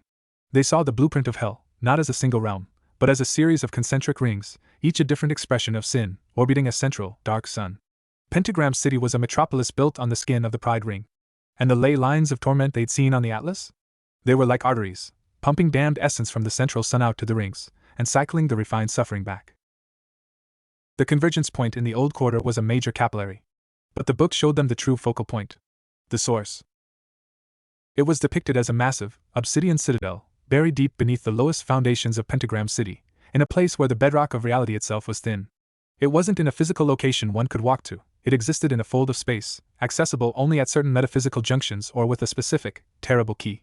The book called it the Silent Cathedral. It was the first temple built in hell, the place where the original laws of damnation were etched into the fabric of the realm. The heart where all ley lines ultimately met. And the book held a warning, imparted with a sensation of crushing dread: the silent cathedral sleeps. To wake its mechanisms is to invite the scrutiny of the first damned. Its power is absolute, its purpose irrevocable. None but the king should tread there. The first damned? Naruto asked, the term leaving a foul taste in his mind. Charlie's face was pale. The oldest sinners. The ones who fell with my dad. They're not like the overlords. They're forces of nature. Concepts given form. They don't play politics. They are the rules. If they notice us... She trailed off. But this is where the rift was feeding. Naruto pressed, pointing to the image of the ley lines flowing into the dark citadel. If it's tapping the lines, it's siphoning from this cathedral. Or trying to. That's the connection. This place isn't just the heart of hell's power. It's a wound in reality, the original wound. A place where my world and this one might scrape against each other. The implication hung in the dusty air. The way home might not be about creating a new rift, but about accessing the original, unstable seam. So we need to get to this fancy tomb, Angel summarized. Which is super secret, probably guarded by goat-headed nightmare monsters, and will piss off the equivalent of hell's founding fathers. Cool. And how do we get in? Knock and say we're here to read the meter? The book provided an answer, though not a comforting one. To access the silent cathedral required a key of resonant torment. An object or being whose fundamental frequency of suffering matched one of the original sins etched into the cathedral's stones. The book showed 7 such keys. One was a crown of perpetual betrayal. Another was a bell forged from the tears of murdered children. One, however, was more contemporary. It was depicted as a spinning, pink record, warped and scratched, emitting a soundwave of addictive, soul-crushing desire. The label at the bottom read, "The Master's Contract." All eyes turned to Angel Dust. Angel had gone very, very still. The color drained from his face. "No," he whispered. "Angel," Charlie began, her voice soft.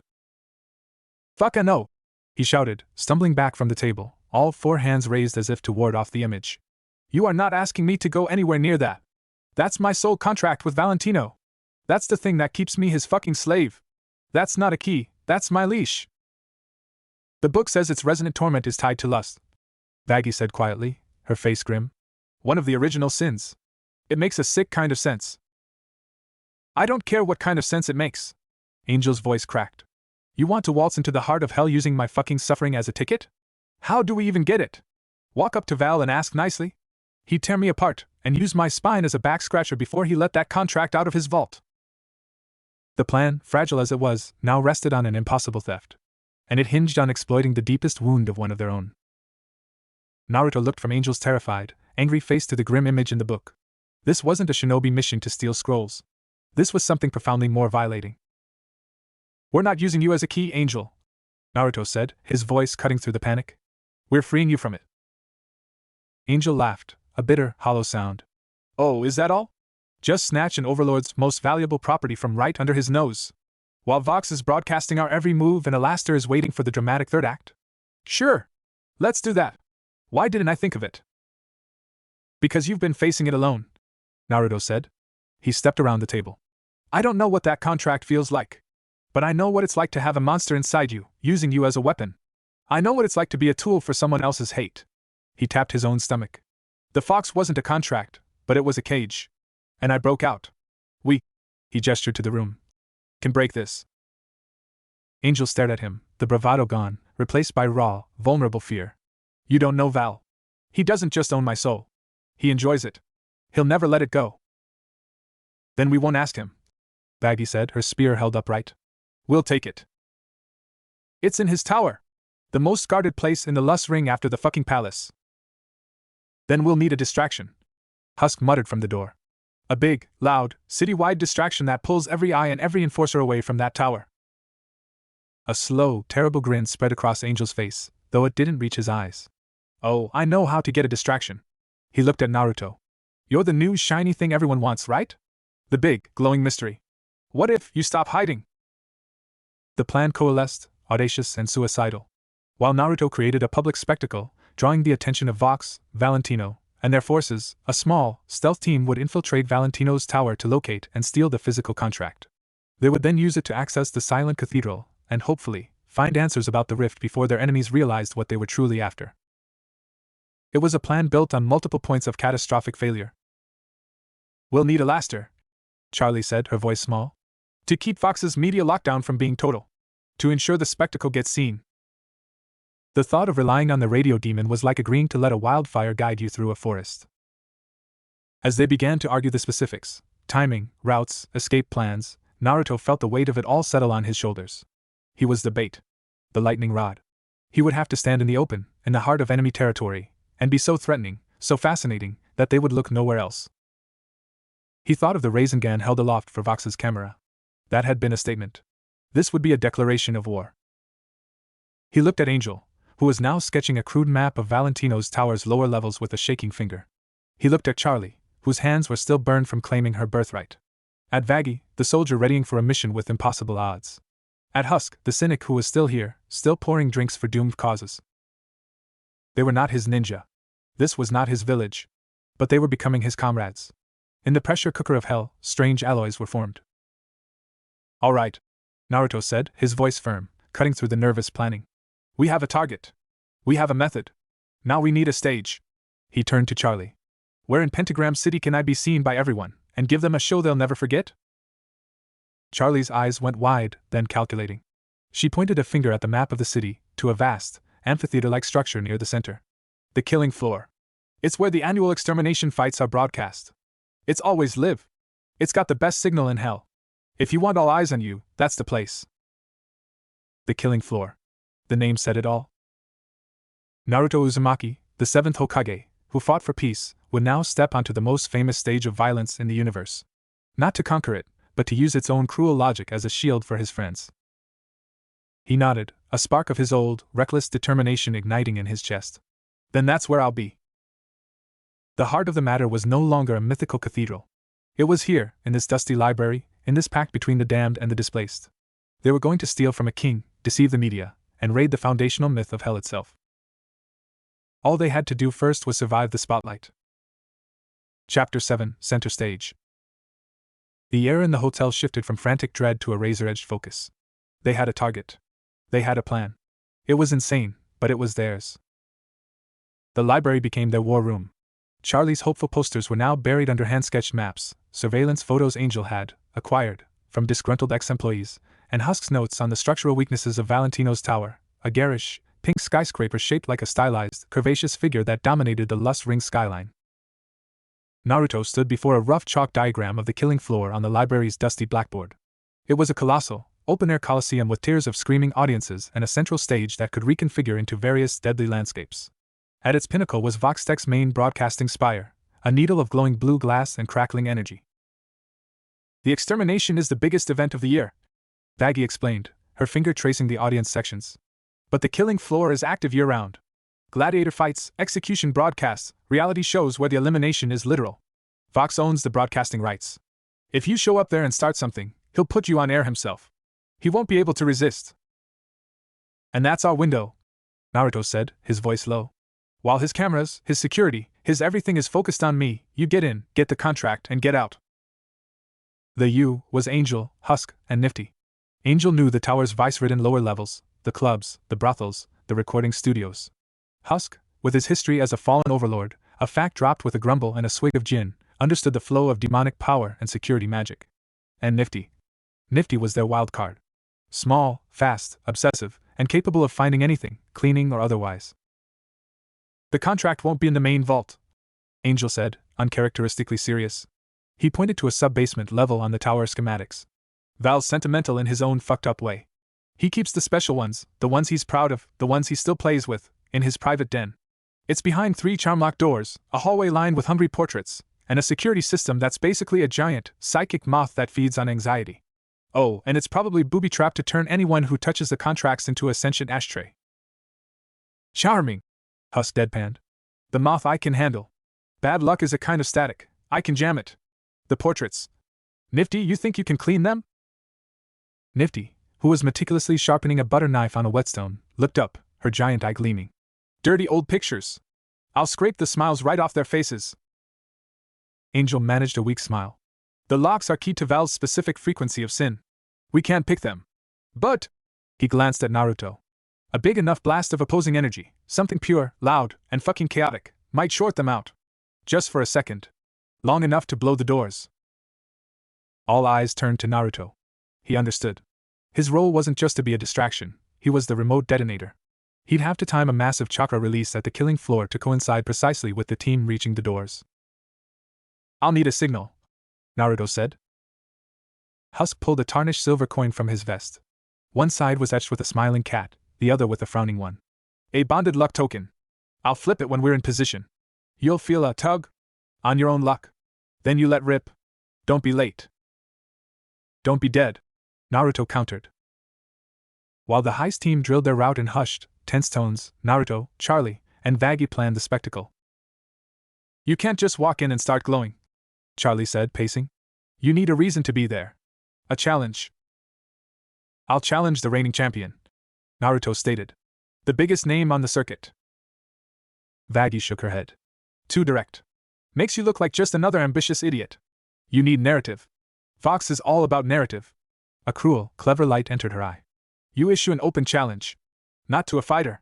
To the system. You declare the killing floor a sham. A cheap spectacle for cowards. You say real power, real strength, isn't about murdering the damned for points. You offer to prove it by facing all comers. Not to kill them. To redeem them. Charlie's jaw dropped. Vaggie! That's genius. It's the perfect provocation. It ties into our hotel. It makes you an existential threat to everything the killing floor stands for. Vox will have to answer it personally. He'll have to deploy everything to crush you. Naruto felt a cold trickle of apprehension. It was one thing to fight. It was another to become a symbol in a propaganda war he barely understood.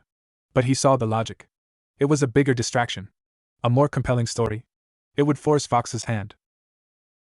How do I issue this challenge? Charlie's grin was fierce. We don't. He does. She pointed to the ceiling, where a faint, ever-present crackle of static hummed in the walls. We let our resident broadcaster in on the act. For a price. Summoning a laster was less a ceremony and more an act of targeted annoyance. Husk took an old radio into the center of the lobby, turned it to a dead frequency full of white noise, and poured a glass of vintage blood-red wine next to it. The static coalesced, thickened, and a laster was there, leaning on his microphone cane, his dial eyes sweeping the room. Well, the little mice are plotting a rather large piece of cheese, I hear. Do regale me. Charlie stood tall. We have a proposition. A broadcast. One that will humiliate Vox on his own network and deliver you unprecedented ratings. Alastair's grin didn't move, but the static around him sharpened with interest. Go on. She laid out the plan. Naruto would appear, unannounced, on the killing floor during a live broadcast. He would issue his challenge to the cowardly system. Alastair would hijack the signal at the moment of maximum surprise, ensuring every screen in Pentagram City showed it, and would maintain a parallel, commentary-filled broadcast throughout the ensuing chaos. You want me to provide the platform for your little hero's stunt? Alastair purred. And in return, I get to watch Vox's face melt in real time, and steer the narrative of the most exciting event since the last extermination. A fair trade. But, he raised a finger. I require a performance fee. Not from you, my dear. From him. The glowing dials fixed on Naruto. During your little exhibition, you will use my frequency for one of your displays. Let my static mingle with that delightful, foreign energy of yours. A temporary, harmless collaboration. I do so love to collect new sounds. The demand felt like being asked to let a virus into his bloodstream. Kurama roared a warning in his mind. Do not! His power is insidious. It will leave a mark. But Naruto saw no alternative. They needed the signal. They needed the chaos. He met Alastair's gaze. One display. That's it. Splendid. Alastair clapped his hands, the sound a record scratch. We have a deal. I'll be in the wings, darling. Don't be dull. He vanished, leaving behind the scent of ozone and old champagne. The final preparations were a study in contrasts. In the basement, Angel, Husk, and Nifty ran through their infiltration plan with the grim focus of a bomb disposal unit. Angel practiced moving silently in his tallest heels. Husk prepared small, foul-smelling pouches of luck-weaving reagents. Nifty assembled a toolkit of lockpicks, glass cutters, and a can of industrial solvent she called Portrait Begone. Upstairs, Naruto trained. Not to kill, but to subdue, to overwhelm without lethal force, a far more difficult task. He sparred with Vaggie, her spear work blindingly fast and lethal. He learned to dodge, to deflect, to use minimal chakra to disable. He practiced creating large, flashy, but ultimately harmless constructs of chakra, towering foxes of light, spiraling vortexes of wind, that would look devastating on camera but were just smoke and mirrors. Charlie helped him craft his message. Don't yell. Don't preach. Just say it. Like it's the most obvious truth in the world. That's what will infuriate them.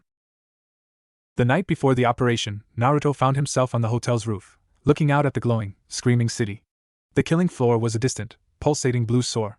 Valentino's tower was a pink spike on the horizon. He felt a presence beside him. Angel Dust, holding 2 glasses of something clear and strong. Couldn't sleep either, huh? Angel offered one. Naruto took it. Thinking about home. Yeah.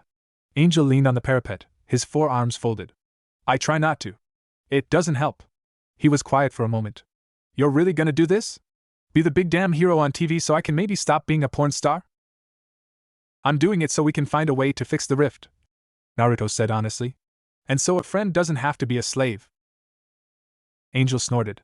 Friend. That's a word. He took a long drink. Just don't die out there, okay? It'd be a real boring end to the story. And I kinda wanna see what happens if you win. What do you think happens? Angel looked at him, his pink eyes reflecting the hell light. I think you changed the channel, Blondie. For all of us. The next day, the atmosphere was electric with dread. They moved through their final checks in near silence. Vaggie polished her spear to a lethal shine.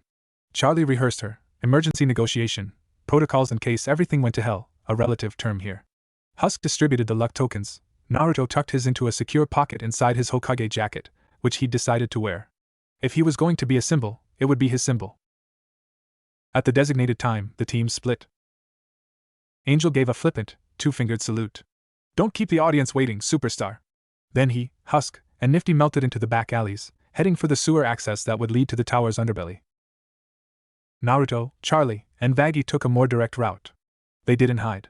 They walked with purpose through the streets towards the killing floor, drawing stares and whispers. The news of something had already begun to leak, Alastair's doing, no doubt. As they approached the colossal, roaring mouth of the Colosseum, the noise was deafening. The screams of the crowd were a physical force. The air smelled of spilled viscera, cheap perfume, and ozone from the giant screens. At a service entrance, Vaggie turned to Naruto. Her usual sternness was gone, replaced by a soldier's grim respect. Give them hell. The other kind. She and Charlie would take a position in the audience, ready to intervene if, when, things went too far. Naruto nodded. He took a deep breath of the foul, charged air. He could feel the tarnished coin in his pocket, a cold spot against his chest. He could feel Kurama's power, a restless sun in his gut. He could feel the static of Alastair's promise, waiting in the airwaves. He pushed open the heavy metal door and stepped into the blinding light and overwhelming sound of the killing floor. The stage was set. Literally. The current entertainment was a zombie horde versus a single demon with a chainsaw. The crowd was baying for blood. Naruto didn't wait for an invitation. He walked calmly, directly, towards the center of the arena. Cameras, both robotic and demonic, swiveled towards him. A murmur of confusion rippled through the crowd, then rose into a crescendo of jeers and catcalls. Who was this guy in the bright coat, walking in like he owned the place? He reached the center, ignoring the confused chainsaw demon and the shambling zombies. He looked up, directly into the lens of Voxtech's main camera. In the control booth high above, Vox's screen face flickered with irritation, then dawning, ecstatic recognition. Is that? It is. He's here. On my stage. Get me close on his face. Now. The camera zoomed in. Naruto's whiskered face, his determined blue eyes, filled every screen in the Colosseum and across Pentagram City. He spoke. His voice, amplified by the arena's systems and subtly boosted by a whisper of elastrostatic, was calm, clear, and carried to the very back rows. My name is Naruto Uzumaki. I'm from another world. He paused, letting the absurdity settle. I've seen your killing floor. I've seen what you call strength. He shook his head, a gesture of profound disappointment. It's a joke. The crowd roared in outrage. Naruto continued undeterred. You pit the already broken against each other for points. You celebrate emptiness. That's not power. It's fear. You're all just scared. He spread his arms, a blue aura beginning to flicker around him, visible even in the harsh lights. So I'm issuing a challenge. To this whole cowardly system. To anyone who thinks this. He gestured to the blood-soaked sand. Means something. Face me. Not to kill. To prove me wrong. Or to be proven that there's more to you than this. The silence was absolute for one heartbeat. Then chaos. Vox's voice screamed from the speakers, equal parts furious and gleeful. You heard him. The outsider insults our way of life. Who will shut him up? All combatants, attack! The chainsaw demon roared and charged. The zombie horde turned as one. Naruto didn't move. He closed his eyes for a second, feeling the tug of the coin in his pocket. Not yet. But soon. He opened his eyes, and the blue chakra cloak erupted around him. The show had begun. Chapter 8, The Double Gambit. Part 1, The Killing Floor. The roar of the crowd was a tidal wave of pure, unadulterated bloodlust. Naruto stood at its epicenter, the blue corona of his chakra cloak a defiant island in a sea of crimson rage. The charging demons, the chainsaw wielder and a dozen shambling, maggot-ridden zombies, were the first wave. The cameras, like vultures, circled overhead. He didn't meet the charge. He sidestepped the chainsaw's wild sweep, the blade passing close enough to stir his hair. His hand shot out, fingers laced with precise chakra, and tapped the demon's elbow joint. A micro-burst of energy disrupted the nerve cluster. The demon's arm went limp, the chainsaw dropping from nerveless fingers with a metallic clatter. A swift, sweeping kick to the back of its knees dropped it to the sand, dazed but alive. The zombies were slower, mindless. Naruto moved among them like a wind, his movements a blur of orange and blue. He didn't punch or kick to destroy. He used open palm strikes infused with gentle, disrupting chakra, targeting the corrupted energy that animated them. Each touch was a silent command, cease. One by one, they slumped to the ground, not as corpses, but as inert, confused piles of flesh and rot. The crowd's jeers faltered, morphing into confusion. This wasn't the gory spectacle they craved. Where were the limbs? The geysers of blood? High in his control spire, Vox's screen flickered with irritation, then a spark of cruel inspiration. Too easy! He wants a real challenge! Release the Terror Beast! A section of the arena floor groaned and slid open. From the darkness below erupted a creature that defied simple description, a pulsating mass of eyes, teeth, and flailing, whip-like tentacles, all covered in a slick, iridescent hide. It shrieked, a sound that was half metal grind, half soul-rending fear. It wasn't a sinner, it was a native horror of the lower rings, a thing of pure, predatory malice. This was different. This couldn't be redeemed. This was a weapon. The Terror Beast lunged, a tentacle snapping out like a bullwhip, fast enough to break the sound barrier. Naruto barely twisted aside, the tip grazing his cloak and shearing off a flicker of chakra. The smell of ozone and something acrid filled his nostrils. This thing's very touch was corrosive. It feeds on fear, Kurama snarled. Do not give it any. Fight with purpose, not emotion. Naruto formed a single shadow clone. The two of them split, drawing the beast's attention. The main body ducked under a sweeping cluster of tentacles, while the clone vaulted high, forming a small, brilliant Rasengan in its hand, not to kill, but to disorient. He hurled it not at the beast's core, but at the cluster of eyes on its head. The Rasengan impacted with a screeching, grinding wail. The beast recoiled, several eyes bursting into foul-smelling gel. It was hurt. Angered. Good. Meanwhile, in the cheap seats, Charlie was gripping Vaggy's arm so tightly her knuckles were white. He's not killing it. He's trying to, what is he doing? Vaggy's good eye was narrowed, analyzing. He's wearing it down. Looking for a weakness that isn't lethal. He's fighting a war of attrition in a 3-minute spotlight.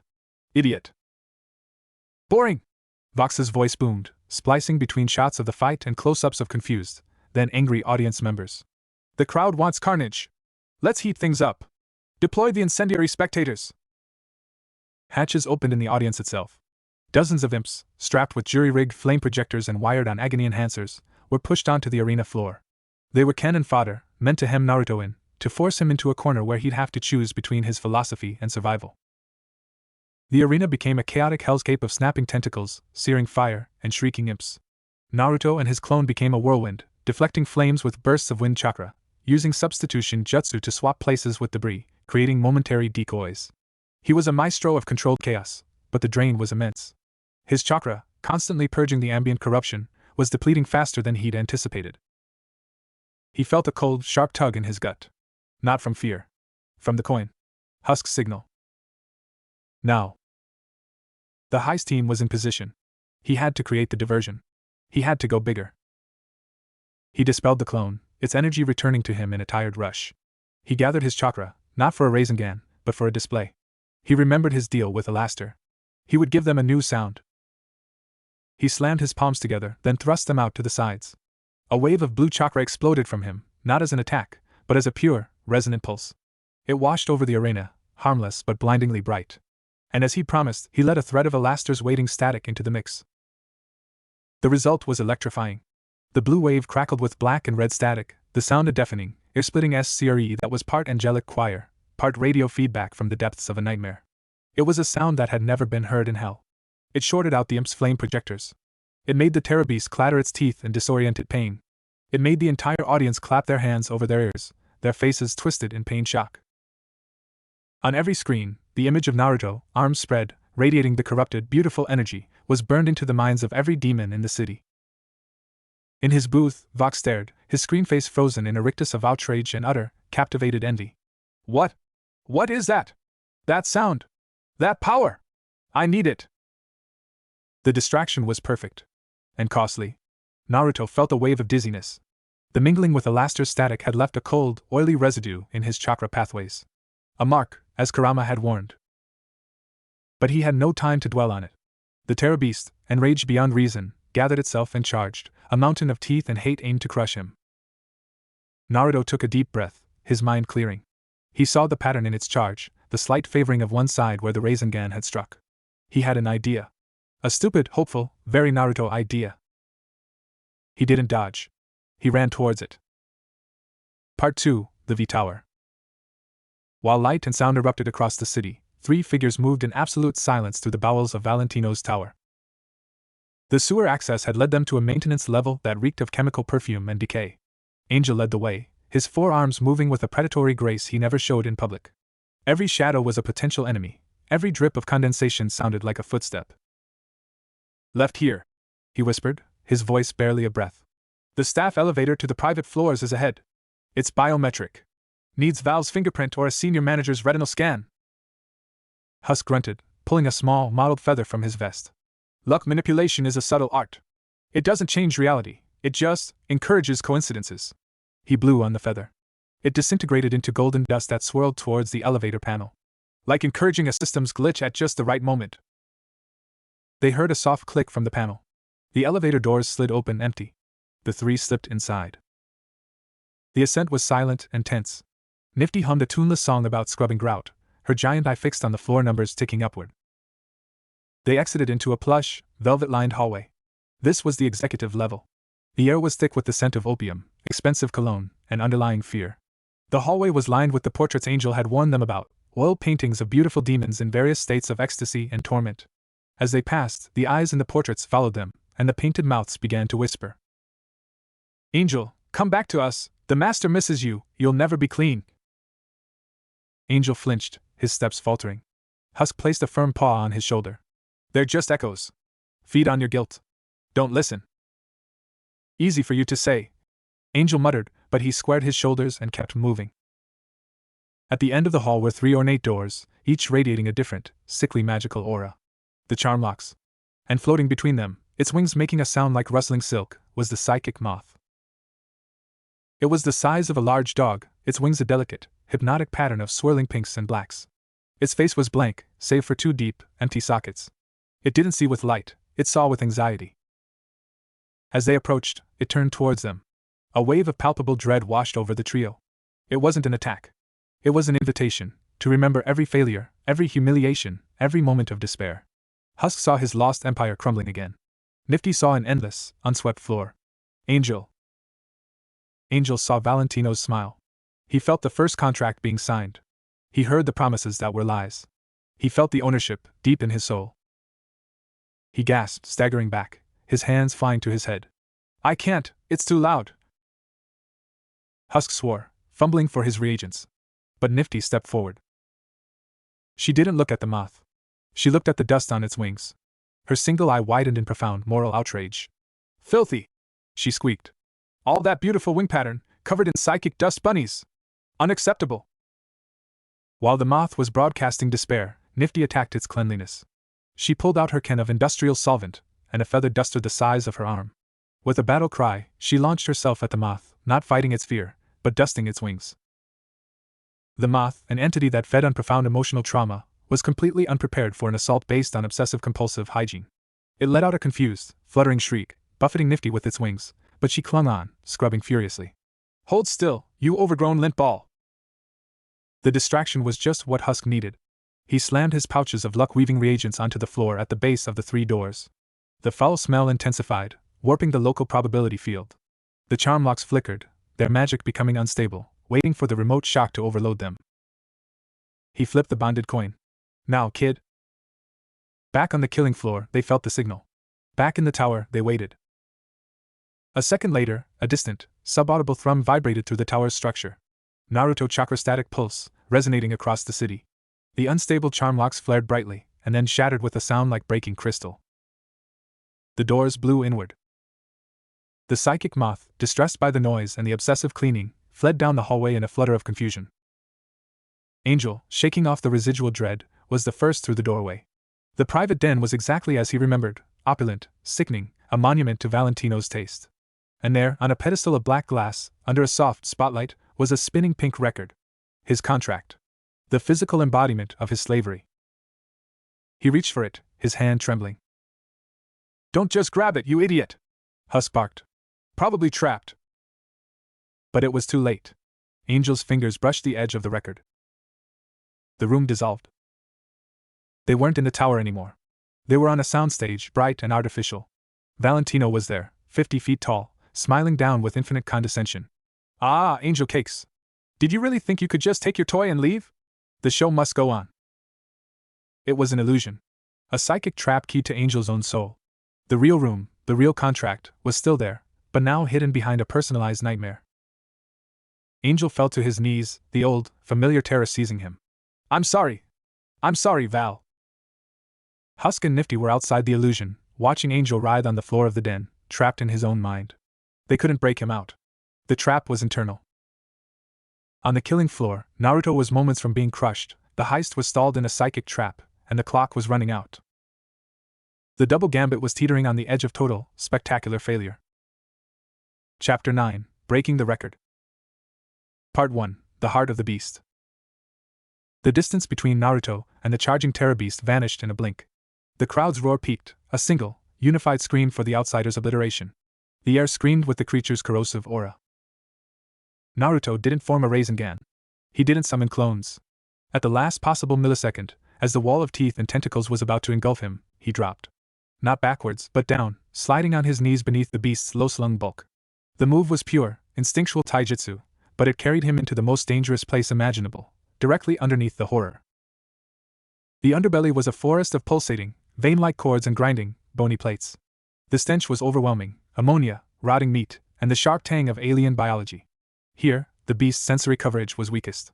A tentacle stabbed down, but Naruto was already rolling, the barbed tip gouging the arena sand where he'd just been. Its core! Kurama bellowed in his mind. Above you! Between the third and fourth thoracic plating! It's a nexus of corrupted life force! It's what my chakra would be if it were fed on nothing but hate! Naruto's eyes, glowing faintly blue with chakra enhancement, scanned the chaotic anatomy. There, a subtle, faster pulse, a knot of dark energy visible to his senses. The beast's heart, or its engine. The conventional shinobi move was a lightning chakra thrust straight through it. A killing blow. But he'd made a promise. To Charlie. To himself. He fought to prove a point, not just to survive. The point was that even this thing was a product of its environment. A weapon forged in torment. He had an idea. A crazy, Fox and Hokage idea. As another tentacle slammed down, he used it as a springboard, pushing off the slick hide to propel himself upwards. He landed on the beast's broad, shuddering back, his chakra-enhanced saws sticking to the iridescent hide. The creature thrashed, trying to dislodge him, but he was a burr, moving with its momentum. He scrambled towards the pulsing core, dodging wood cracks of smaller tentacles that sprouted from its spine. The crowd was on its feet, confused. This wasn't a fight, it was a rodeo. Reaching the core, a raised, obsidian-like cyst the size of his torso, Naruto placed both palms flat against it. It was fever-hot and vibrated with a sickening rhythm. "What are you doing?" Kurama demanded. "Showing it another way," Naruto gritted out. He didn't push chakra in to destroy. He didn't use a sealing jutsu to contain. He did something far more difficult, far more reckless. He used a variation of the yin-yang release philosophy, the same power that had allowed him to heal Kakashi's eye and reconstitute Might Guy's body. Not to create, but to reorient. He pushed his chakra, not as a weapon, but as a conversation. A pulse of pure, stubborn, unyielding life. Not the life of sunlight and trees, but the life of struggle, of bonds, of never giving up. It was the essence of his ninja way, translated into raw energy. He showed the core, the nexus of the beast's existence, a memory. Not his own, but the concept, the Nine Tails, a being of pure hatred, learning to trust. He pushed the feeling of a handshake with a former enemy. The weight of a Hokage's had accepted not for power, but for protection. It was empathy as an attack. A cognitive virus of hope injected directly into the heart of despair. The terror beast froze. A full-body shudder racked its massive form. The shrieking stopped. The flailing tentacles went limp. The multitude of eyes, once fixed with single-minded hunger, blinked out of sync, showing confusion, then a profound, existential pain. It was experiencing a contradiction its reality could not process. The very energy that fed it, the suffering of the arena, the crowd's malice, was being met not with counter-hatred, but with a fundamental refusal to participate. With a final, pathetic whimper that was utterly alien coming from such a monstrosity, the terror beast began to unravel. Not in an explosion of gore, but in a dissolution of form. Its body lost cohesion, melting from the core outwards into a pool of inert, black sludge that steamed gently on the sand. It wasn't dead. It was dispersed. Its constitutive hatred, momentarily faced with an alternative, had simply ceased to hold together. The killing floor was silent. Utterly, profoundly silent. No one cheered. No one booed. They stared, dumbfounded, at the pool of sludge and the blond man standing beside it, panting, his chakra cloak flickering and weak, his clothes singed, but very much alive. On his broadcast, Vox was speechless, his screen displaying only static snow for a full 5 seconds. Then, Alastair's voice crackled over the arena's speakers, his commentary dripping with delighted mockery. "Well, it seems our mystery guest has reduced the main attraction to a slimy puddle. How anticlimactic! And yet, how deliciously subversive! The crowd is stunned! Ha ha ha!"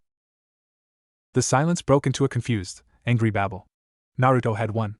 But he had won wrong. He had broken the rules of the game so completely that the audience didn't know how to react. He looked up at the control spire, directly where he knew Vox would be watching. He raised a hand, not in victory, but in a slow, deliberate, cutting motion across his own throat. The message was clear: your show is over. Then, he turned and began to walk, slowly and deliberately, towards the exit he'd entered. The stunned imps and the few remaining combatants didn't move to stop him. The spectacle of his victory had paralyzed them as effectively as any jutsu. He had survived. He had created the ultimate distraction. Now, he could only hope it had been enough. Part 2, The Soundstage of the Soul. In Valentino's den, Angel Dust was on his knees, drowning in a memory made real. The soundstage illusion was perfect. The lights were hot. The scent of Valentino's cloying cologne was suffocating. The moth overlord loomed, a giant of velvet and menace. "You disappoint me, Angel Cakes." Valentino sighed, his voice a toxic purr. "After everything I've given you. Fame. Purpose. A family. And this is how you repay me? By skulking around with pathetic idealists and a glowing Boy Scout." I want up, Val," Angel whispered, the words torn from him. The contract on the pedestal in the real world called to him, but here, in the illusion, it was a distant, unreachable star. "Out?" Valentino laughed, the sound booming. "There is no out. You are the contract. Your pain, your pleasure, your pretty little tears, they're my intellectual property. You think taking a piece of vinyl changes that?" He leaned down, his giant face filling Angel's vision. "The moment you signed, you became a symptom of me. And symptoms don't get to choose their disease." It was the truth Angel feared most. That even with the physical object gone, he would still belong to Valentino. The contract was just a symbol, the reality was etched into his soul. Outside the illusion, Husk and Nifty were frantic. Husk tried every minor curse-breaking charm he knew, but the trap was too personal, too potent. Nifty tried to clean the pedestal, hoping the trap was a physical ward, but her solvent did nothing. "It's in his head," Husk growled. "We can't get in there. He has to break it himself." But Angel was breaking, just not the right way. On the soundstage, he was curling in on himself, the fight draining away, replaced by the old, familiar resignation. Back on the killing floor, as Naruto's chakrastatic pulse had washed over the city, a faint, residual echo of that unique energy, that stubborn, life-affirming pulse, had reverberated through Hell's ley lines. It was a minuscule ripple, but it passed directly through the V-tower, through the floor of the den. The pink record on the pedestal, the physical contract, vibrated. In the illusion, Angel felt it. A discordant note. A crackle of static that wasn't vowels. A flash of blue in the corner of his eye. A sensation that was not despair, not lust, not fear. It was determination. It was the feeling of someone, against all odds, refusing to be what their prison said they were. He saw, in his mind's eye, Naruto standing in the alley, facing down Moxie. "He's not going with you." He saw him on the killing floor, facing the terror beast not with killing intent, but with understanding. It was a foreign language. A grammar of hope. On the soundstage, Valentino reached down a giant, clawed hand to pick him up. "Time to come home, my star. We have a new scene to shoot. One about consequences." Angel looked up at the giant, smiling face. He looked at the fake lights, the fake set. He remembered the real world. The dusty library. The gruff bartender who gave him drinks on the house. The princess who believed in him. The cleaning freak who saw him as a person, not a set of limbs. The glowing idiot who called him friend. The foreign grammar formed a sentence in his heart. "Fuck your consequences." He didn't shout it. He said it quietly, with a finality that surprised even him. And then, he didn't fight Valentino. He turned his back on him. He walked away from the giant, towards the edge of the soundstage, towards the darkness where the illusion ended. "Where do you think you're going?" Valentino's voice boomed, but it held a note of surprise. "My ride's here," Angel said, and he stepped off the stage into the void. The illusion shattered like glass. Angel gasped, stumbling in the real den. He was drenched in cold sweat, but his eyes were clear. Husk and Nifty stared at him. "You good?" Husk asked, his voice uncharacteristically soft. "Peachy." Angel's voice was rough. He turned to the pedestal. The pink record was still spinning, but a hairline fracture now ran through its center from the resonance of Naruto's pulse. The trap was broken. Without hesitation, Angel snatched the record. It was cold, and holding it sent a jolt of sickening familiarity through him. But it was in his hands. His. At that exact moment, a silent alarm he hadn't known about was tripped.